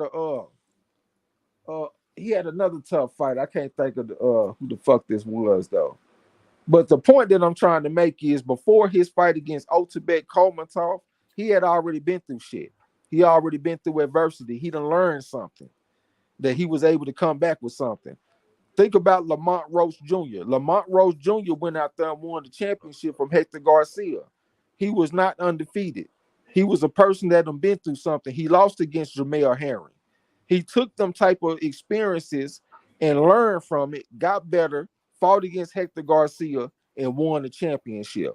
So, like I said, whenever I see fighters that have been through adversity, they done took losses, they got draws on their record, those fighters have a lot of character a lot of the time. And it'll come through in a fight. Right. And I'll be remiss if I don't mention Obese, who is a firm believer of what you just broke down and said. He applies that to winning in basketball, volleyball, whatever sport. If you're beating somebody so bad, then you should be learning something. But taking a loss is the biggest way to learn. Or like you said, a split decision where it's real close, where you knew that you was in there and you had to dig in order to get that win in. Just going through shutting everybody down unless they've actually had something to face, it is kind of shallow. It is kind of shallow. That's why we say we got to see him in a two-way street first. What's happening when they hitting back? Like, that's something that I want to see for Boots Ennis. I think he's a tremendous talent. But I want to see what's going to happen when they hitting back. That's what a fight is. A fight is not one person beating on another man. That's assault. I want to see what's going to happen when it's mutual combat. You fighting and he fighting too. But that's a lot different, man. It's a lot more fun when you in the ring and you can hit this guy, but he can't hit you. But it's different when you hitting him and he coming back with something. So we got to see it. And whenever that's why I like to see fighters get tested. I want to see how you react when the missiles are flying at your ass. Do you wilt under pressure? Are you the type of person that get hit with something you want to man up? Are you the type of person that use your head? Like when you get in trouble, you want to tie the man up and walk him back and break up the momentum? How do you handle when the bullets are flying at your ass? Is it fight or flight? Is it use my head? What is it? You know what I'm saying? Right. Heck yeah. So shoot, being undefeated can be dangerous. And we have seen it unroll like that in fighters that was undefeated and went out there and took losses. Yeah, I mean, it's good to be undefeated, but you know, you on the outside looking in, as far as analyzing boxing, you have a more complete story if the guy done been through something. If he just undefeated and he been knocking out everybody, you don't know what the fuck he gonna do when he step up. Like when perfect example when AJ took his first loss, you would have thought that he would have rolled right through it, but he took a hiccup and we didn't see him react the way he did when he lost. Wilder, Earl, and I guess you could say Earl did show that he had something in him when he fought Kell Brook. Kell Brook was on him in the beginning of that fight. But listening to it break down like that, especially for the journeyman, let me say this clearly. Hearing it broke down the way it was broke down, I do look at it. I look at that a whole different way. I never really looked at it and was like, oh, he's sorry. I always looked at it and was like, damn, how did he have this many fights with all these losses? That's how I would look at it and keep it moving. But now I can look at it and say, okay, he got knocked out 4 times. He had 60 fights. He only been stopped 4 times. Man, there was a fighter named Carol E. Tama. He went out there and fought this dude from Argentina. Dude had like 10 losses. He was like 28-10 or something like that. He went out there and put them right hands on Itama's ass. And Itama was undefeated, had a deep amateur background and all that stuff, but he had never been tested. They put him in there with the Argentina fighter. Argentina putting something on his motherfucking ass.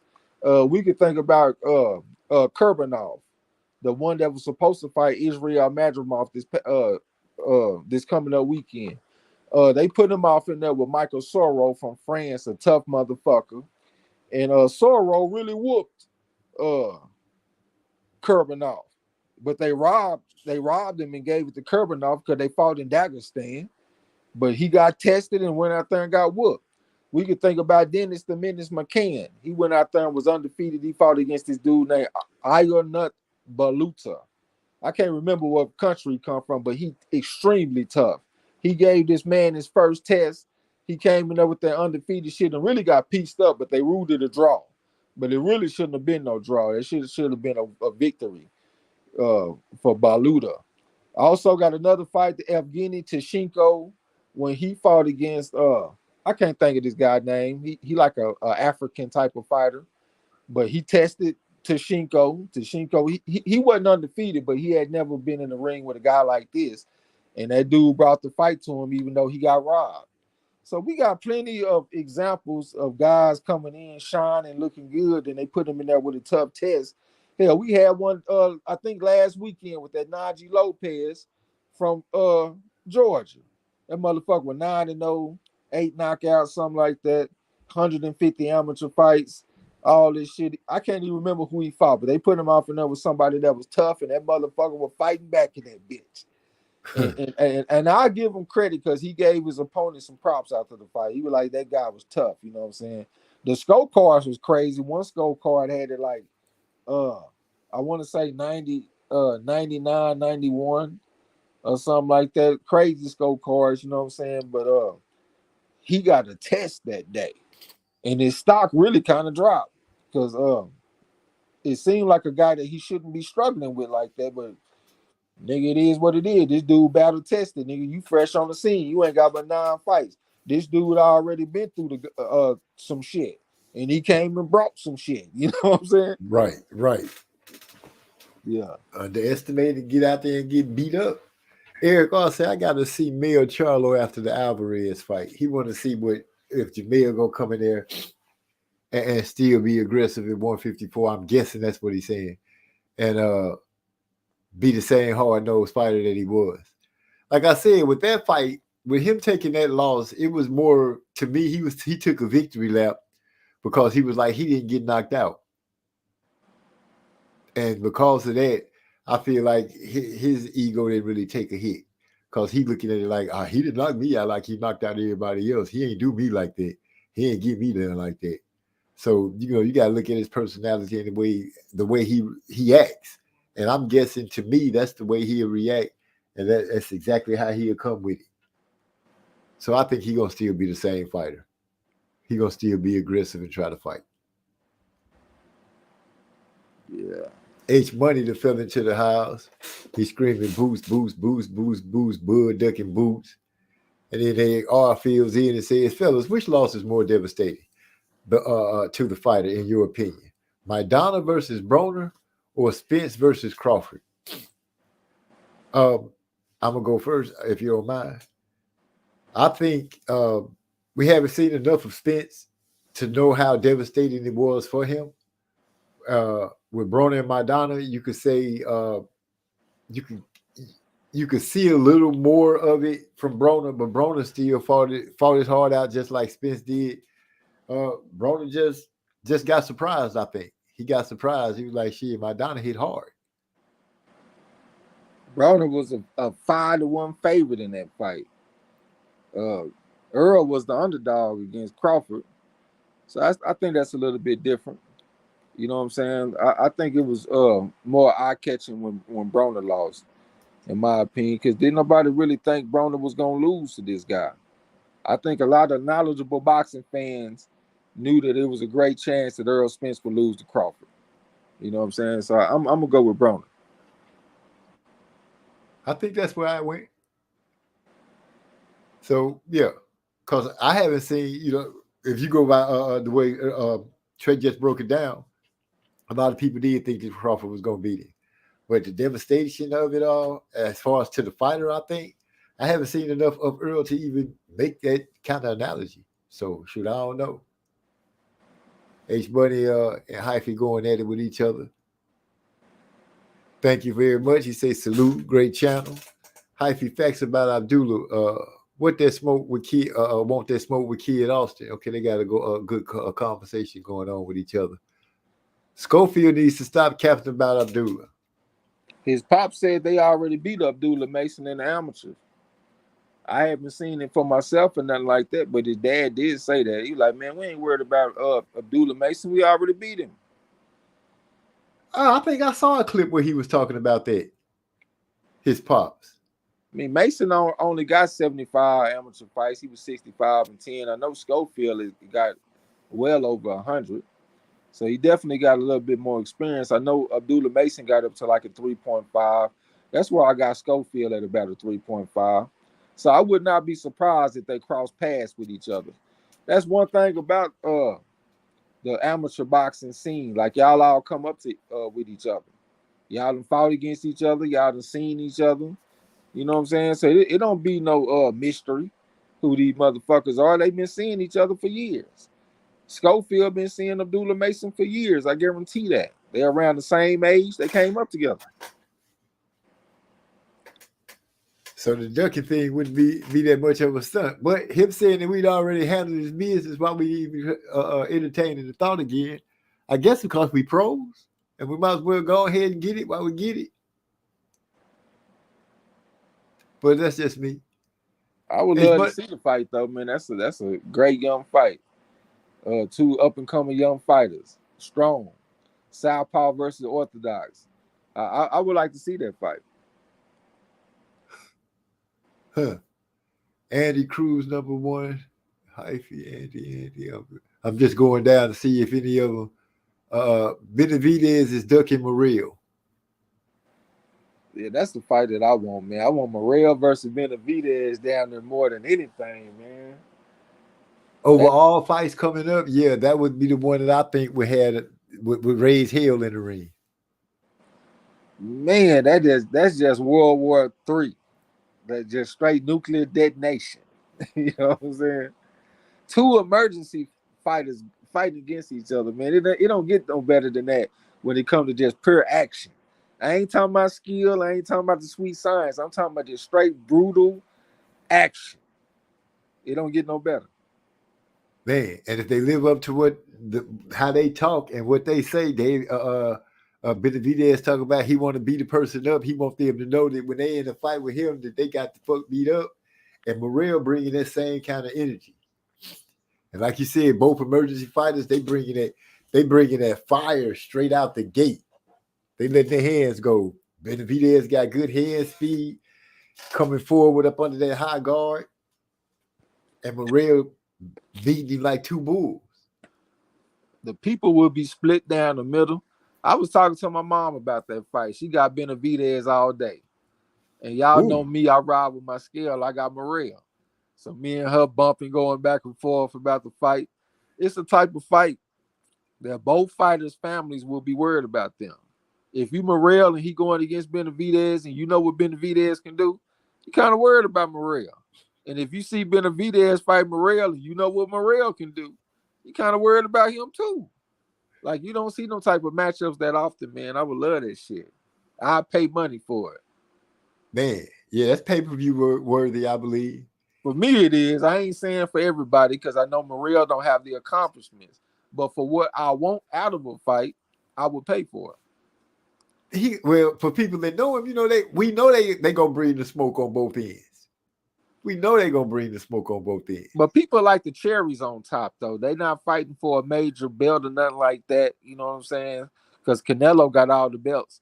So that type of matchup might not intrigue a lot of people. But as far as completely based on what's going to happen in the ring, not with all of the pageantry and all that kind of shit, I just love that fight for what it is. I feel you. My boy Socially Scientific says, Team Show Enough. He ride with Kid Enough. Austin. Yeah, he ride with Kid Austin. I ain't a big fan of Kid Austin. I'm gonna be honest with y'all, but I do like the way he responded to Shakur. That made me a bit of a fan. He was like, "Man, I ain't scared of no Abdullah Mason. Send a contract." You know what I'm saying? We ain't scared of y'all motherfuckers. I like that approach that he took, and him being willing to fight other young fighters instead of just calling out the old guard. The new guard is calling out the new guard, and I like that. Let's go and get it over with. Ain't nobody trying to hear all that noise. Let me whoop you and get you in the background already. Socially Scientific say original. Oh, he say that's a socially scientific original. Don't be jacking my shit. Yeah.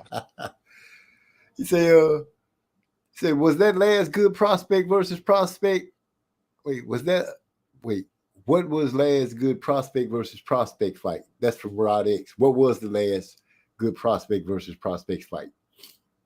And the only one that come to my mind is thinking about Frank Martin when he fought against the dude that looked like Trinidad. I can't never think of his name. Michel Rivera. Okay. Yeah, Michel Rivera versus Frank Martin was a good prospect versus prospect fight. Of course, when Jamal Charlo, when he fought against J-Rock, also when the younger Charlo fought against Lubin, even though that wasn't much of a fight because it only went one round. You know what I'm saying? Not even a whole round. It was a first round knockout. That shit was like 30 seconds or something like that. Yeah, it was quick. That was a good matchup though. Young fighter against young fighter like that. It don't be a lot of fights where you got prospect versus prospect. I'm not drawing a bunch of examples because we don't get that often these days.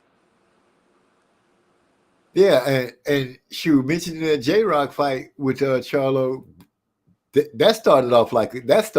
They was going at it. They was going at it skillfully, throwing punches, how quick they was moving, and then bow, he just got caught with that catch. He caught it with the right hand and then threw the uppercut with the same with that same hand. It was crazy. Yeah, I can't think of a lot of prospect versus prospect fights, but I'm gonna replace that with young fighters, like fighters in their prime. And I'm gonna put Bam Rodriguez versus Sonny Edwards up there.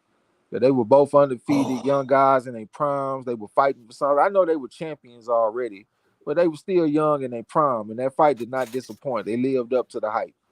So that was probably my favorite fight out of young fighters here recently.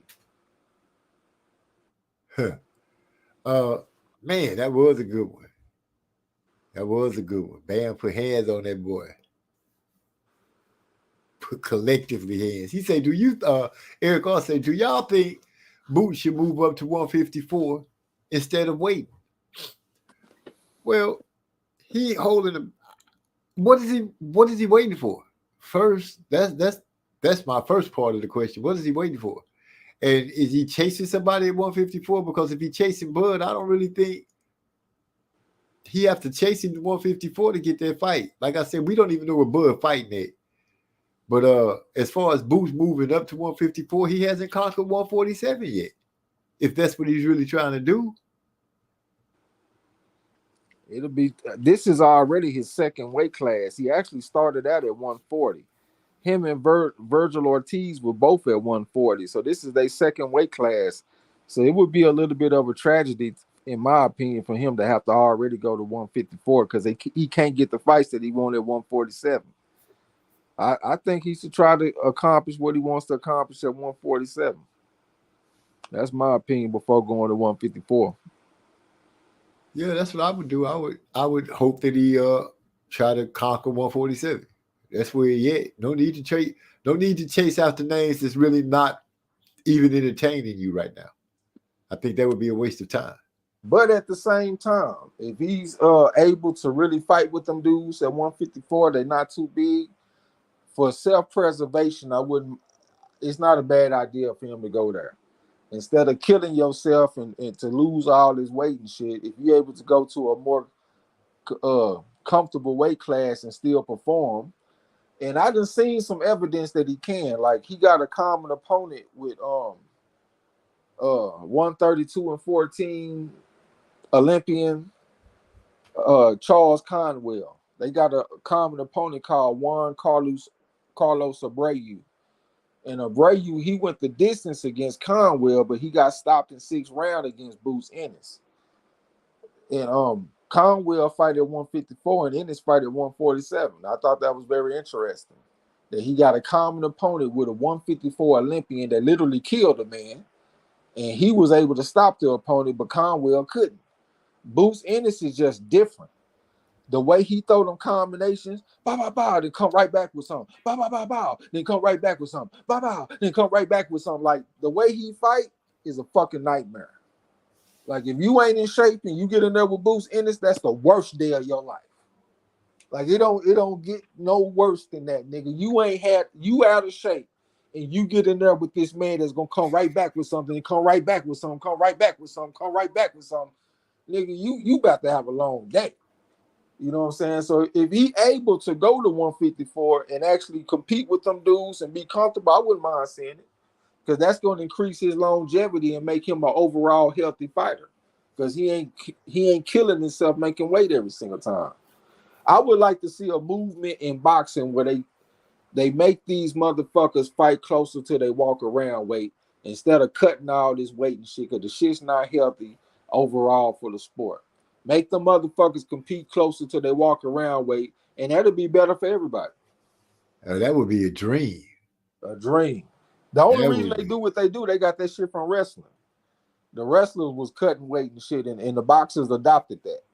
But before, they didn't do that shit. That's why they had the same day weigh-ins and shit. They'll weigh in and fight the same day. Man, can you imagine just seeing one of the coldest fighters that's small at his regular weight class? A 154 pounder that's just ridiculous fighting at 160, 168. Close to his, like you said, his weight. You don't have to worry about losing as much. I think it'd be beautiful. That could be so beautiful. Yeah, But man, that'd just change everything in boxing, man. Instead of having fat camps, your training camp is based around tactics and strategy instead of cutting weight. I think that would make the game a lot better. We don't have to worry about all these guys losing cerebrospinal fluid that surrounds the brain, and we don't have to worry about them getting that fluid dehydrated to where you ain't got that cushion. You know what I'm saying? I think it'll just make everybody a lot healthier. Your electrolyte balance is on point and all that kind of shit. That's just my opinion. I agree with that opinion. All your training is straight on skills and everything like that. Yeah, Rod X said, yeah, that part. How many Earl Spence said he had? A few. Yeah. I don't want to deal with nobody that have fat camps no more either. What Rod X say? He said, maybe David Benavidez and Morrell can fight at 175. I don't want to. I mean, they could, but I don't know if they emergency fighters at 175. I know that they emergency fighters at 168 because they different. At 165, at 175, are they really different? Like if you put them off in there with I know Zerto ain't third no more. He'll cruiserweight now. But if you put Benavidez in there with Zerto when he was at 175, is Benavidez an emergency fighter against Zerto? I'm not sure. But with them guys at 168, Benavidez is an emergency fighter. So that's why I want to see him fight. I just want to see him go at it because I've been impressed with the way Morrell been doing his thing. And I like David Benavidez. Or as Mike Tyson would say, the Mexican monster. Yeah. Hyphy say, trick the can into coming on the panel right now so I can give him this Abdullah pain. Cobra versus Jose. That's from Moody Trayweather. Cobra versus Jose. What Jose you talking about? Oh, Valenzuela? El Rayo. Yeah, that's a pretty good one. That's a pretty good one. De Los Santos versus El Rayo was probably even better. That was an action fight right there. They were knocking each other down, knock down, drag out, elevator man fight, up and down, up and down. But that's a good one though, Cobra and El Rayo. Kind of like an elevator fight. Yeah. Get knocked down, get back up. Get knocked down, get back up. Yeah, that's what they said Joe Louis' first fight was in the amateurs was the elevator man fight. That's where I got that shit from. I remember hearing it, but it was always used as far as it being used was always to describe an old school fight from back in the day. Socially Scientific say, what about Beterbiev and Stanionis? What about Butiev and Stanionis? Oh yeah, that was a good one. That might be the best one. You got two dudes with deep amateur background. One dude 32-8, won gold at the AIBA World Championship and shit. Might have been silver, but 400 fights. And you got Stanionis. He was 141-19 and an Olympian. So it was a 4.5 going against a 4. And both these dudes undefeated. At that time, I think the activity was pretty decent because Butayev was coming off that surprise knockout of Jamal James. And I can't remember what Butayev did, not Butayev, but Stanionis did before the fight, but he caught our attention. And they had Butayev as a 5-1 favorite, and Stanionis went out there and dissected him. He had one of the best performances I ever seen against a switch hitter, because that's what Butayev is. He liked to go back and forth from orthodox to southpaw. And every single time he did that, Stanionis was able to adjust with that shit seamlessly. You know what I'm saying? So that's definitely up there. That might be the best one for sure. Speaking of Stanionis, when was the last time he's fought? Yeah, that's the last fight when he fought Butayev. It's been a while. Damn. That's what I'm saying. It's like his name, they better get back on it so his name can get back ringing again. Yeah, it's because he got wrapped up with that Virgil Ortiz shit, and Virgil Ortiz kept on having all them health problems and kept on pushing the fight back. So Stanionis has been inactive, but I guess we're gonna have to say it was grade 1 inactivity because he's still been in the gym and he's still been training. He just hasn't been able to have the fights because of his opponent. Okay. He's not just sitting around grade 3 on the couch eating Cheetos. Yeah, it's grade 2 when you're on the couch eating Cheetos. Okay, grade 2. It's only 2 grades. I want to make sure I get this right. Well, it's 2 grades, but when it comes to Keith Thurman, weak ass, he a grade 3. That's what I told Gil. That nigga there grade 3 leg off. That nigga weekend and sitting on the couch and that motherfucker out of shape. So he grade 3. Dang, fat camp. And he got, that's a lot he gonna have to overcome. Eric R says, more young fighters need to be more aggressive and reckless. I don't want to see you acting like a businessman and ain't even become a household name. Dang, reckless? Yeah, what do you mean by reckless? You think they need to be crash dummies? Yeah, you're going to have to clean that one. I can see him being a little aggressive, but not reckless. Reckless is just chin up, hands out, and going forward. I don't think that's what, you might want to rethink that one. Rodriguez was a nice. The late Patrick Day. Rodriguez versus Edwards. He talking about Bam versus Sonny. Why they just don't say Bam? Say Bam next time, man. Just say Bam.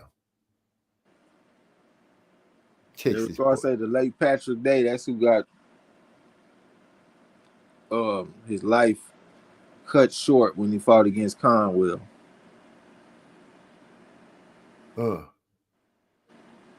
That's me making the noise. Jerron is front foot heavy with average defense. I think his defense is average when he goes southpaw, but in the orthodox stance, I think he got decent defense. I would actually take Jerron Ennis over Subriel Matias. Some of the outcomes that I see from Jerron Ennis are outcomes that I wouldn't expect. Like he stops guys that I wouldn't expect him to stop. Like I said, like Juan Carlos Abreu, that dude is extremely tough. And he went out there and got stopped by Ennis, man. Ennis is just different. I would give him a great chance to beat Matias. I know it wouldn't be an easy fight, but I would give him a chance with Matias. And I don't really see the front foot heaviness that he's talking about. I have seen that in fighters like when Danny Jacobs. I thought he was a very front foot heavy fighter. That's why he had trouble when fighters had a good jab. Even when he fought against Triple G was able to land the jab because he was front foot heavy at the mid range. And it's hard to get away from jabs when you do that. I don't see that too much from Jerron Ennis. You know what I'm saying? I give him a great chance against Matias. I was going to say, Hyphy just throwing Matias on everybody. Colbert versus Foster would have been nice. That's coming in from Eric R. Colbert versus Foster. Yeah, that would have been a pretty cool fight. Him and Foster and Raymond Ford have been talking shit to each other. Oh, yeah? Damn, I'll kill you. Yeah, that would be a pretty decent fight, too, man. I watched that O'Shaquie Foster versus Raymond Ford. Ford showed me he got the grit. Really got the grit with this last fight. I think that'd be a good testament. Yeah, at 130, that'll be a good fight. I'll take it. Who you would take? I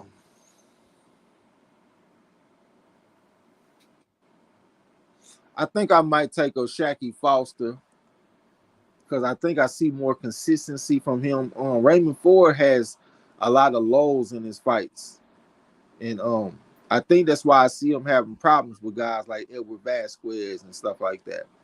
So I think I'll take O'Shaquie Foster. He done took some losses that I felt like he shouldn't have took early on in his career, but I think he done learned from that, and he got more urgency in his game now. And I think that urgency will win the fight. He has been through some things. Isn't he the one that his team caught the dude trying to cheat him with the gloves back in the day? I don't know about that. Yeah, I think his people caught somebody trying to cheat with the gloves, made sure they had the even gloves. He proceeded to go out there and whoop the snot out that boy. I think that's O'Shaquie. Because I was calling him O'Shaquie instead of O'Shaquie. Or was it O'Shaquie instead of O'Shaquie? Either way, I know who we're talking about. I think that's him. Socially Scientific say, no, reckless means you talk about eating kids in the name of Allah, crash a press conference, throw a table, shake shit up. Is that what you think he mean? That's what okay. Reckless as far as who you want to face, not how you conduct yourself in the ring. Okay. Oh, shoot. I got Trey X. I'm in some kind of Twilight Zone. He on here twice. Yeah, I don't know what the fuck going on. Let me see what's up. We finna do some kind of reverse thing. I don't know. Bring it back, bro. I think I know what to do. He said Jerron would beat the dog out of Matias, in my opinion. This is coming from Socially Scientific. He said Matias would be able to handle that. But that's in his opinion. I wish you was here so you could say you got Trey X and Trey Extra. Okay, that's a good one. Example, if someone mentioned your name, you at their neck like, let's go. None of this. Who have you fought BS? Yeah, I see what you're saying. I see where you're going now. Who you the fault? I do kind of get tired of hearing them say who you fought. Nigga, let's fight. This the fight game. Let's go ahead and put these hands up. You throw your paws, I'm gonna throw my paws, and we're gonna go ahead and get it done. Of course, somebody gonna come up because they always do and say, well, we gotta make sure the business is right. You gotta make sure the business is right. The money is right. I can't give Devin some props and say Devin is getting his fights in and he's doing what he's supposed to do. The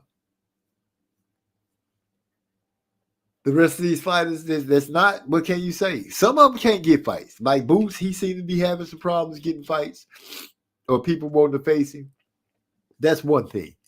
But when you have an opportunity or you can make the fight, and you're just talking about not what somebody haven't done or who they fought or who they've been in the ring or what kind of dance they doing, then that's bull. That's bull, and nobody really needs it.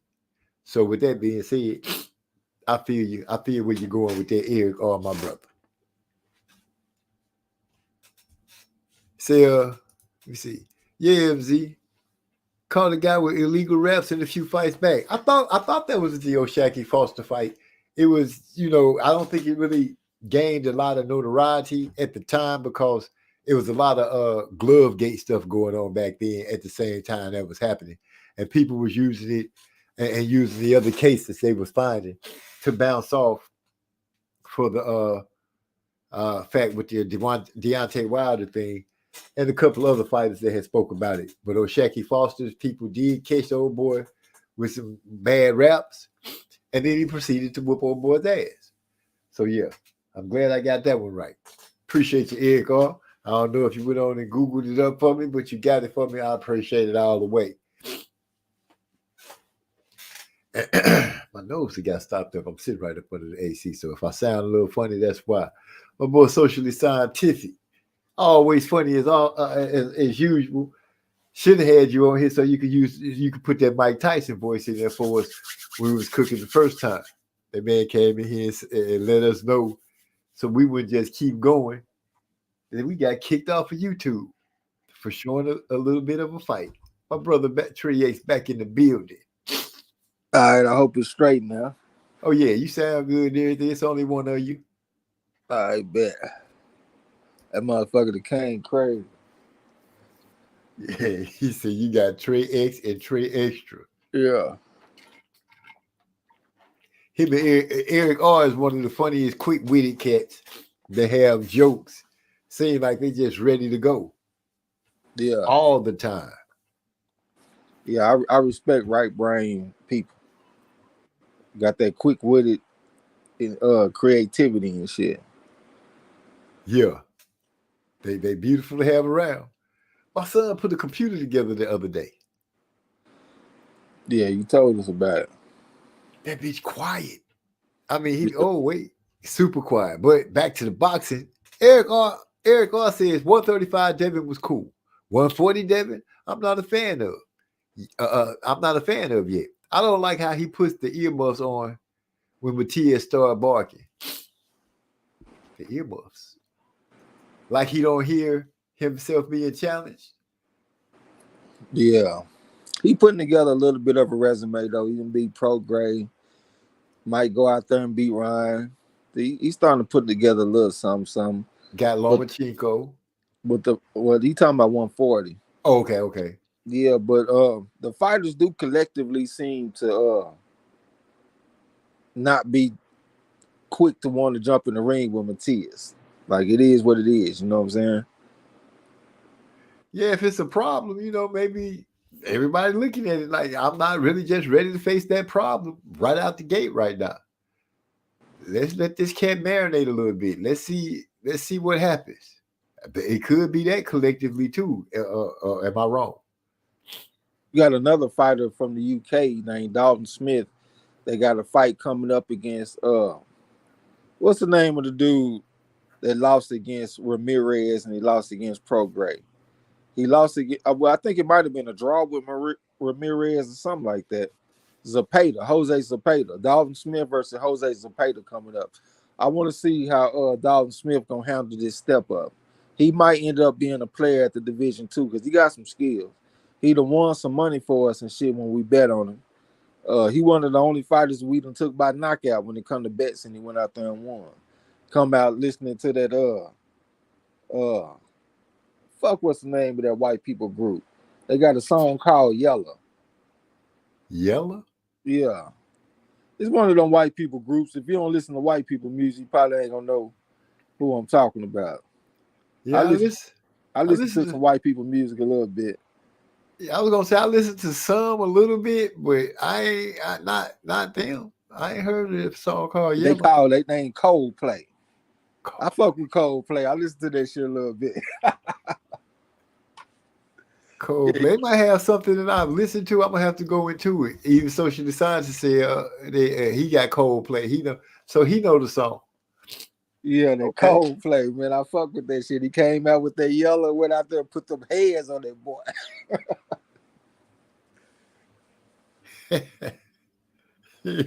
What boy say the white people music? Yeah, that's what it is. Okay, wait, it's jumping a little bit. He said Coldplay, one of my favorites, favorite bands back in the day. And I'm not gonna skip Socialist. Eric R. He said, yeah, like Ryan's voice was louder, I wouldn't be so critical. But that man said it was about legacy. So Go out there and get some scalps then, nigga. Basically what he's saying, if it's about legacy, get your scalps. Matthias is a good scalp. Y'all ain't got to get quiet when they bring his name up. But apparently they do. RX said, Rod X said, who's the fighter from the UK that be clowning his opponents in the ring? I think he won a silver medal in the Olympics. I think he's talking. Oh, go ahead. I was gonna say I think he's talking about the guy that fights like the Drunken Master and more like Prince Nassim. I don't know his name either, but I know. Hold up, I think I might have his name on my phone. I think it's Ben Whitaker. He depending on how you feel about UK amateur boxing, he gonna be about a 3 or a 3.5. I never read that he was an Olympian though, but he do got some talent. I want to see him step up. I mean, all that clowning and shit he was doing was against a club fighter, a domestic club fighter. Let's see how he performs on the world stage when he fighting somebody that's fighting back and not somebody that's swinging, not even trying to connect with nothing. Let's see how he fight against a step-up fight. Huh. That's all you can ask for. Say Chris Martin is brilliant. Or he talking about on a Coldplay. I'm gonna have to check out Coldplay. I've heard the name. Now that you mentioned the name, I've heard the name. But when you first hit me with it, I wouldn't get who you was talking about at all. Yeah, I can't say that. Yellow. I like the clocks. I like warning sign. Them the ones I can think of out the top of my head. Okay. So I see you've been really feeling some Coldplay. Oh yeah, I fuck with that's probably my favorite white people group. I don't know. I have to listen to a few of them to think who my favorite white people group is. I don't know if you would count the Imagine Dragons as a white people group. Imagine Dragons? Yeah. Yeah, they in there. Okay, I like them. Yeah. I got one of their songs on my white people playlist. I got a couple of their songs on there. Yeah. If that's the case. I got a couple of their songs on there. That Radioactive and shit. Oh, that Radioactive goes so hard. Yeah. And Believer. I ain't heard Believer. Believer go hard. I might have. I got to go back and check. I might. First things first. Yeah, oh yeah, I definitely heard it. Yeah. That go hard. Yeah. Say, Ben Whitaker weak ass. That's what socially science. Wait. Why Ben got to be weak like that? You don't like Ben, man? What Ben do? Rod X say Whitaker won the silver in 2020. I ain't never read that. I'm going to go look right now. He say silver. Yeah, he did. He won silver medal at the 2020 Olympics. I don't know why the fuck I didn't see that shit. Huh. He won bronze at the AIBA World Championship, so he is a bona fide 4.5. So he is considered a world beater according to my scale. Why the fuck did I see that he was a national champion? Maybe I was thinking about somebody else. But Rod X is definitely right. This man won silver at the 2020 Olympics, and he won bronze at the 2019 AIBA World Championships, and he also won silver at the European Games in 2019. He also won gold at the EU Championships. Always remember, you take the games over the championships, unless it's the AIBA World Championships. I put them on the same level as the Olympic Games. But European Games and EU Championships, those are pretty good accomplishments.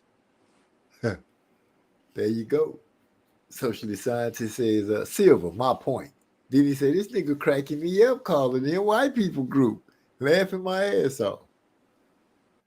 Sublime 40 ounce of freedom. What song is that? You ever heard of that song? Oh, I like Linkin Park too. Rod X say, I used to listen to Linkin Park. I like Linkin Park. I didn't know that they were considered, I guess they are considered a white people group. Okay. Eric also said, yeah, all that crap is cute for YouTube highlight reels, but when them 3.5s and 4s step on the scene, it's a different dance and tactic all the way around. Well, that's when the cream of the cream rise to the top of the pot, and you see who's who. Right now, like Devin Haney is building a little resume for himself and making it happen. Get off me. My brother Trey said, I keep getting knocked off. But Rod X is right. Whitaker is a bona fide 4.5. Stone Temple Pilots is one of my white people groups. Back then, R.I.P. Jumped on me. Scott Wheelan. He said, I brought the Santana CD Supernatural. Santana, the dude to play the what's his name? I can't remember his first name. I don't consider him. Oh, I'm tripping. I said Santana. That's Sinatra. Sinatra Supernatural. Is that the song? The one where he's saying I did it my way?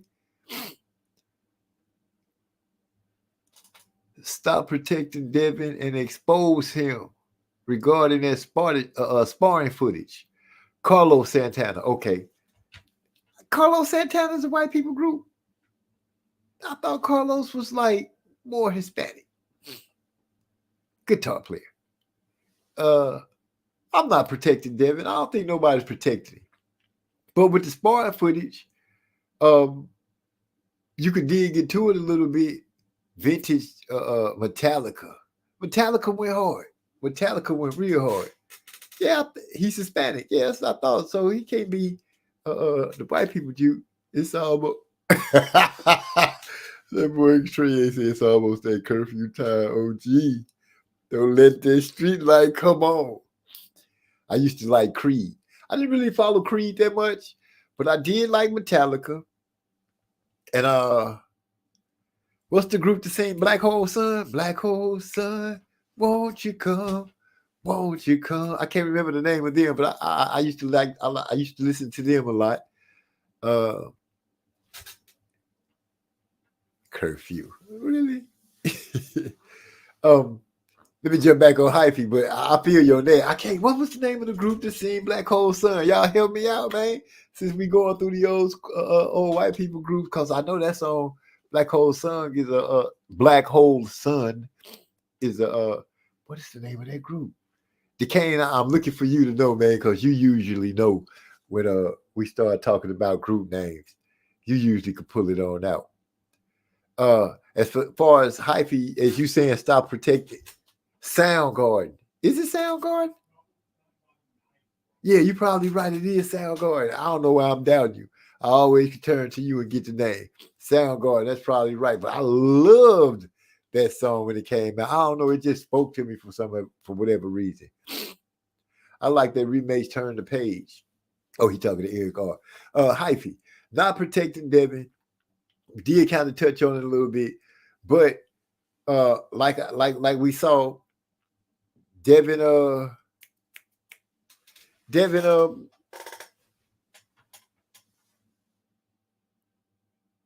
walked away with the money, as they say, as far as they go. You know, we saw what Adrian Broner said, where Devin got touched and he jumped in the ring to stop him from sparring.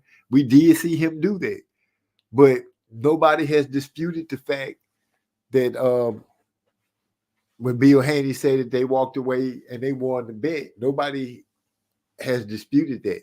Not Floyd, not Tank, not nobody. Tank just said he was cracking it. Navarro unplugged though. That was hard. I feel you. Social science, as soon as it popped up, it jumped right in my head. That was the jam, Black Hole Sun. Okay, so I hope you're talking about Black Hole Sun. So with the footage, Hyphy, you can't just say Devin just straight out lost. He got touched up a little bit, but apparently Tank quit because that's the only way for them to win the bet. The first person to quit or the first person's team to quit. And if the Haneys won the bet, that would mean that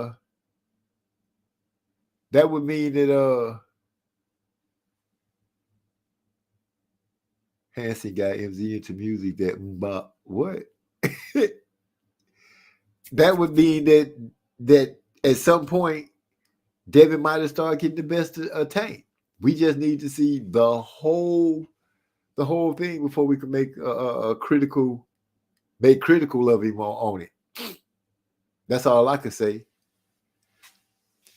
about that. Man, Navarro. Who else that jam that I listened to? Who followed the Red Hot Chili Peppers? I used to like the Red Hot Chili Peppers too. That was one of my groups. They'll maybe go rip way back and hit y'all. Let's see who used to listen to Wham. Shout, let it all out. These are the things we can do without. Come on, y'all know. I don't know who going out there for. He said, I fuck with them. Scar tissue went hard. The red hot chili peppers. Okay, I see you still in there. Okay, let me see if you mess with He said I mess with Wham too. The Netflix documentary about Wham is a good one. I didn't know the Netflix had one on there about Wham. I'm gonna have to check it out. Dang, who was it I was about to bring up? Old school group. Dang, I lost my train of thought on it when you hit me with the documentary. But Wham, listening to Wham, who else did I used to jam back in the day? Well, not back in the day. I'm just, Trey Ashton got my mind on white people groups, and now I lost myself.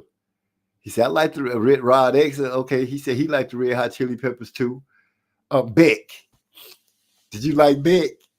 I'm trying to think of the song that he used to sing. Where they was took a picture. The video was like at the ocean. Somebody was walking out the ocean. Or what about the so that that was the most cheesy ass song. I can't remember the name of that dude that made that song, the humming song. But it played a lot on MTV. Okay, he said, I finished that documentary about We Are the World too. How did it come over on you? I told you how I felt about it. I kind of enjoyed it, just seeing them. Hall & Oates. Okay. I messed with Hall & Oates from back in the day. Peter Gabriel. The Midnight Ventures album had me in a chokehold. Okay. I feel you on that one, the Midnight Hours. Let me see. Who else? I don't know. I get a lot of crazy feedback, but how many of you guys? I don't know. Would you consider he said Hall & Oates is more of a black group than a white one? Yeah, I would say that they music appeal more that way. What about Hall? I was Hall & Oates. I'm tripping. What about the Bee Gees? Where you mark the Bee Gees at? How would you mark them?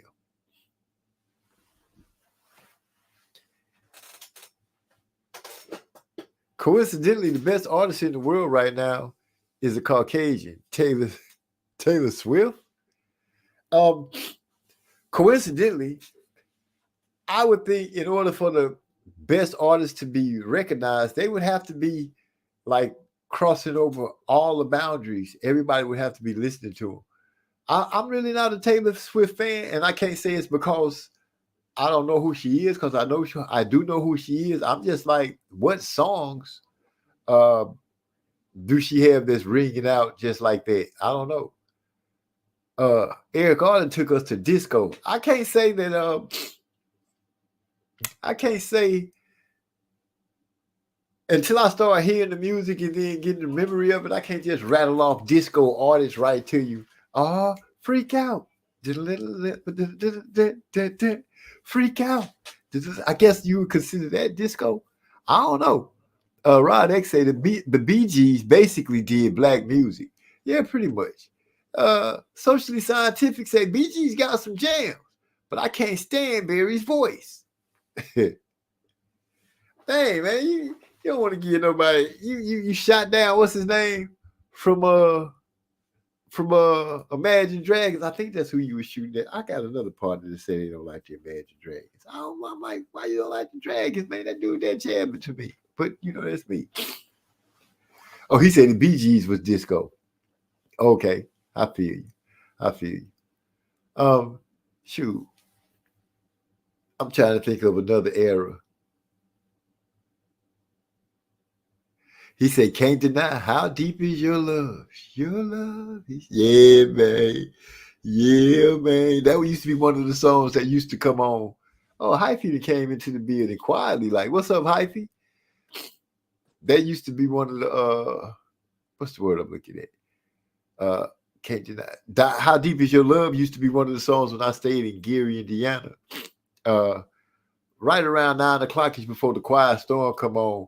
How Deep Is Your Love will be one of the songs that lead right into it. He said, I used to like the song Jump by Van Halen. Oh, man, I can't believe didn't mention Van Halen. Van Halen used to go hard. I've been to a couple of clubs where it was just that kind of music. And I started getting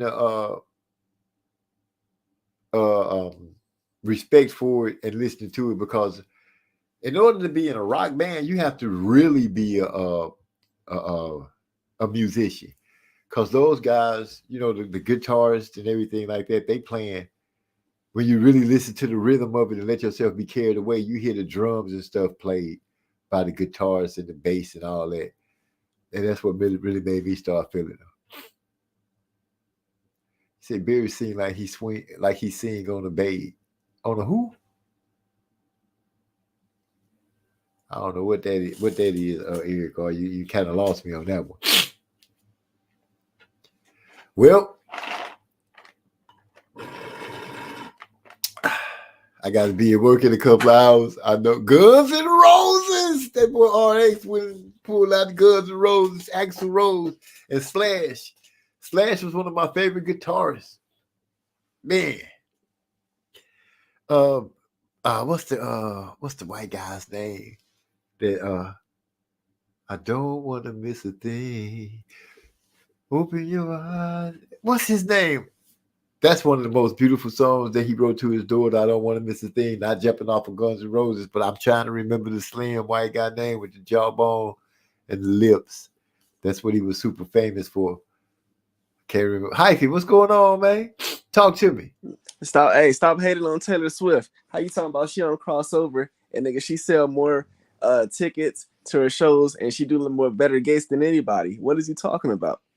I'm just saying that what song she got that name a song? Nigga, she don't need a song. She got the whole goddamn Super Bowl. What is he talking about? Or she just had the Super Bowl. What are you talking about? Nigga, you see between every play, she was on the Super Bowl getting more looks than anybody. What's he talking about? They dedicated the camera to her. I heard that. Yes, I did hear that they dedicated the camera to her. But artists who get a whole camera dedicated to her and the Super Bowl. Come on, man. But what does that mean? That mean way more than any of your other artists. What is they doing? Them niggas ain't getting nothing dedicated to them. Them niggas can't even buy a slot to perform. Buy a slot?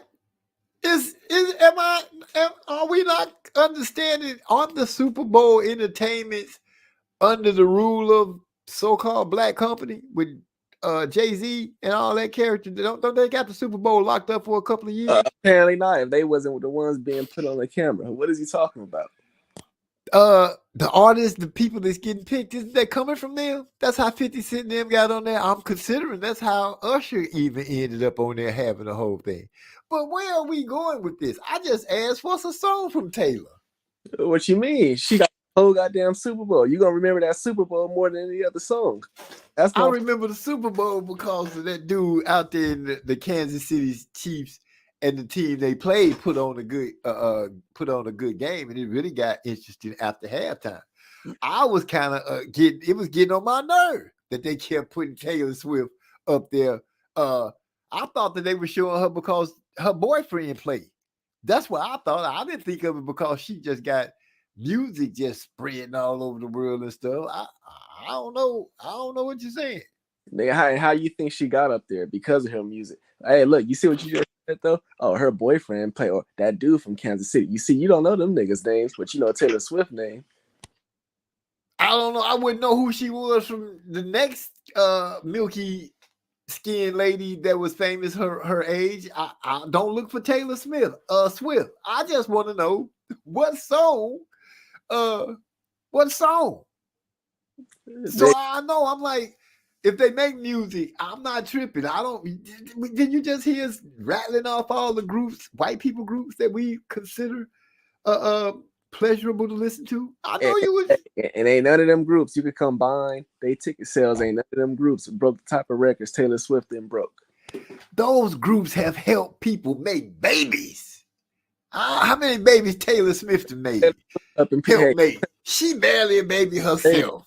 They got to make new stadiums just to hold the amount of people that want to see Taylor Swift. That's the difference.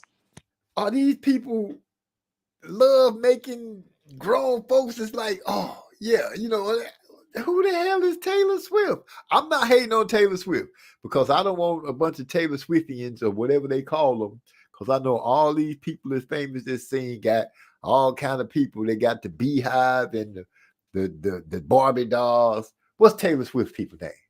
Huh? Oh yeah, hey, no, you definitely hating on Taylor Swift. You hating your ass off. Ain't no line about that. What? I don't believe that you done jumped up out of some California's chilling area just to come on here and defend Taylor Swift. What? I am so confused right now. Taylor Swift around the globe. Any building she touched, she's selling it out. Your artist ain't doing that. Yeah, your artist who? Any artist you name, all them other groups you name, you can combine any two of them groups. They ain't selling out what Taylor Swift putting down.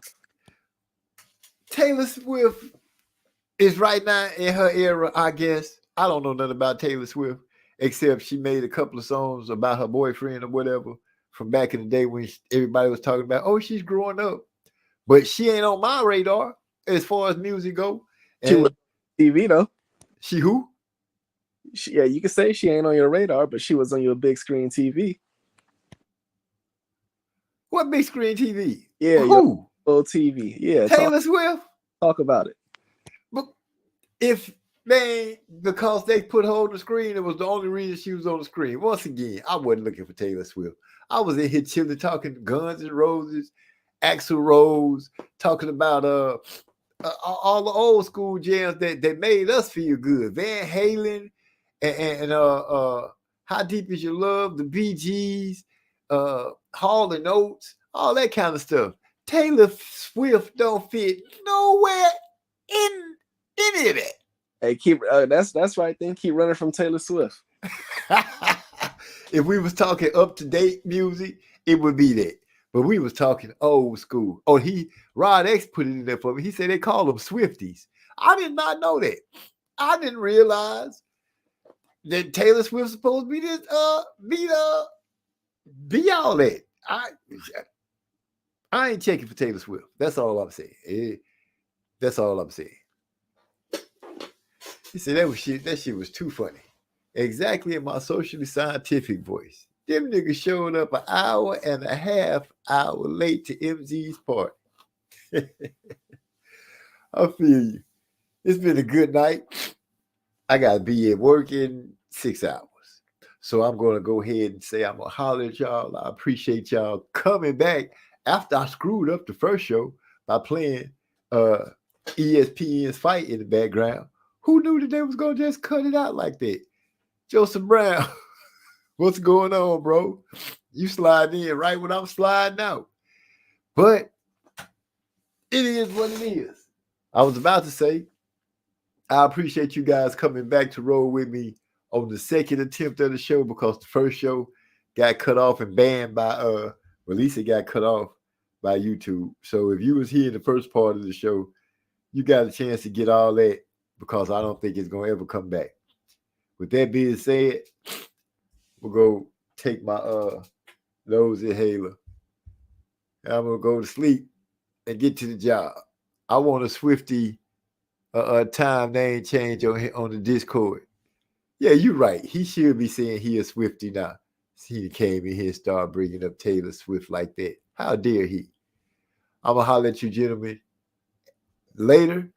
Thanks to Armin Brown coming in. And once again, like I said in the beginning of the show, I want to say prayers go out to everybody and their families, because I know we've had some people that has fallen sick, some issues that has popped up in each and one of in our families. So I'm saying everybody just keep your prayers up for each and every one of us that you know within the Discord and our little family group. Peace. I'm out, y'all.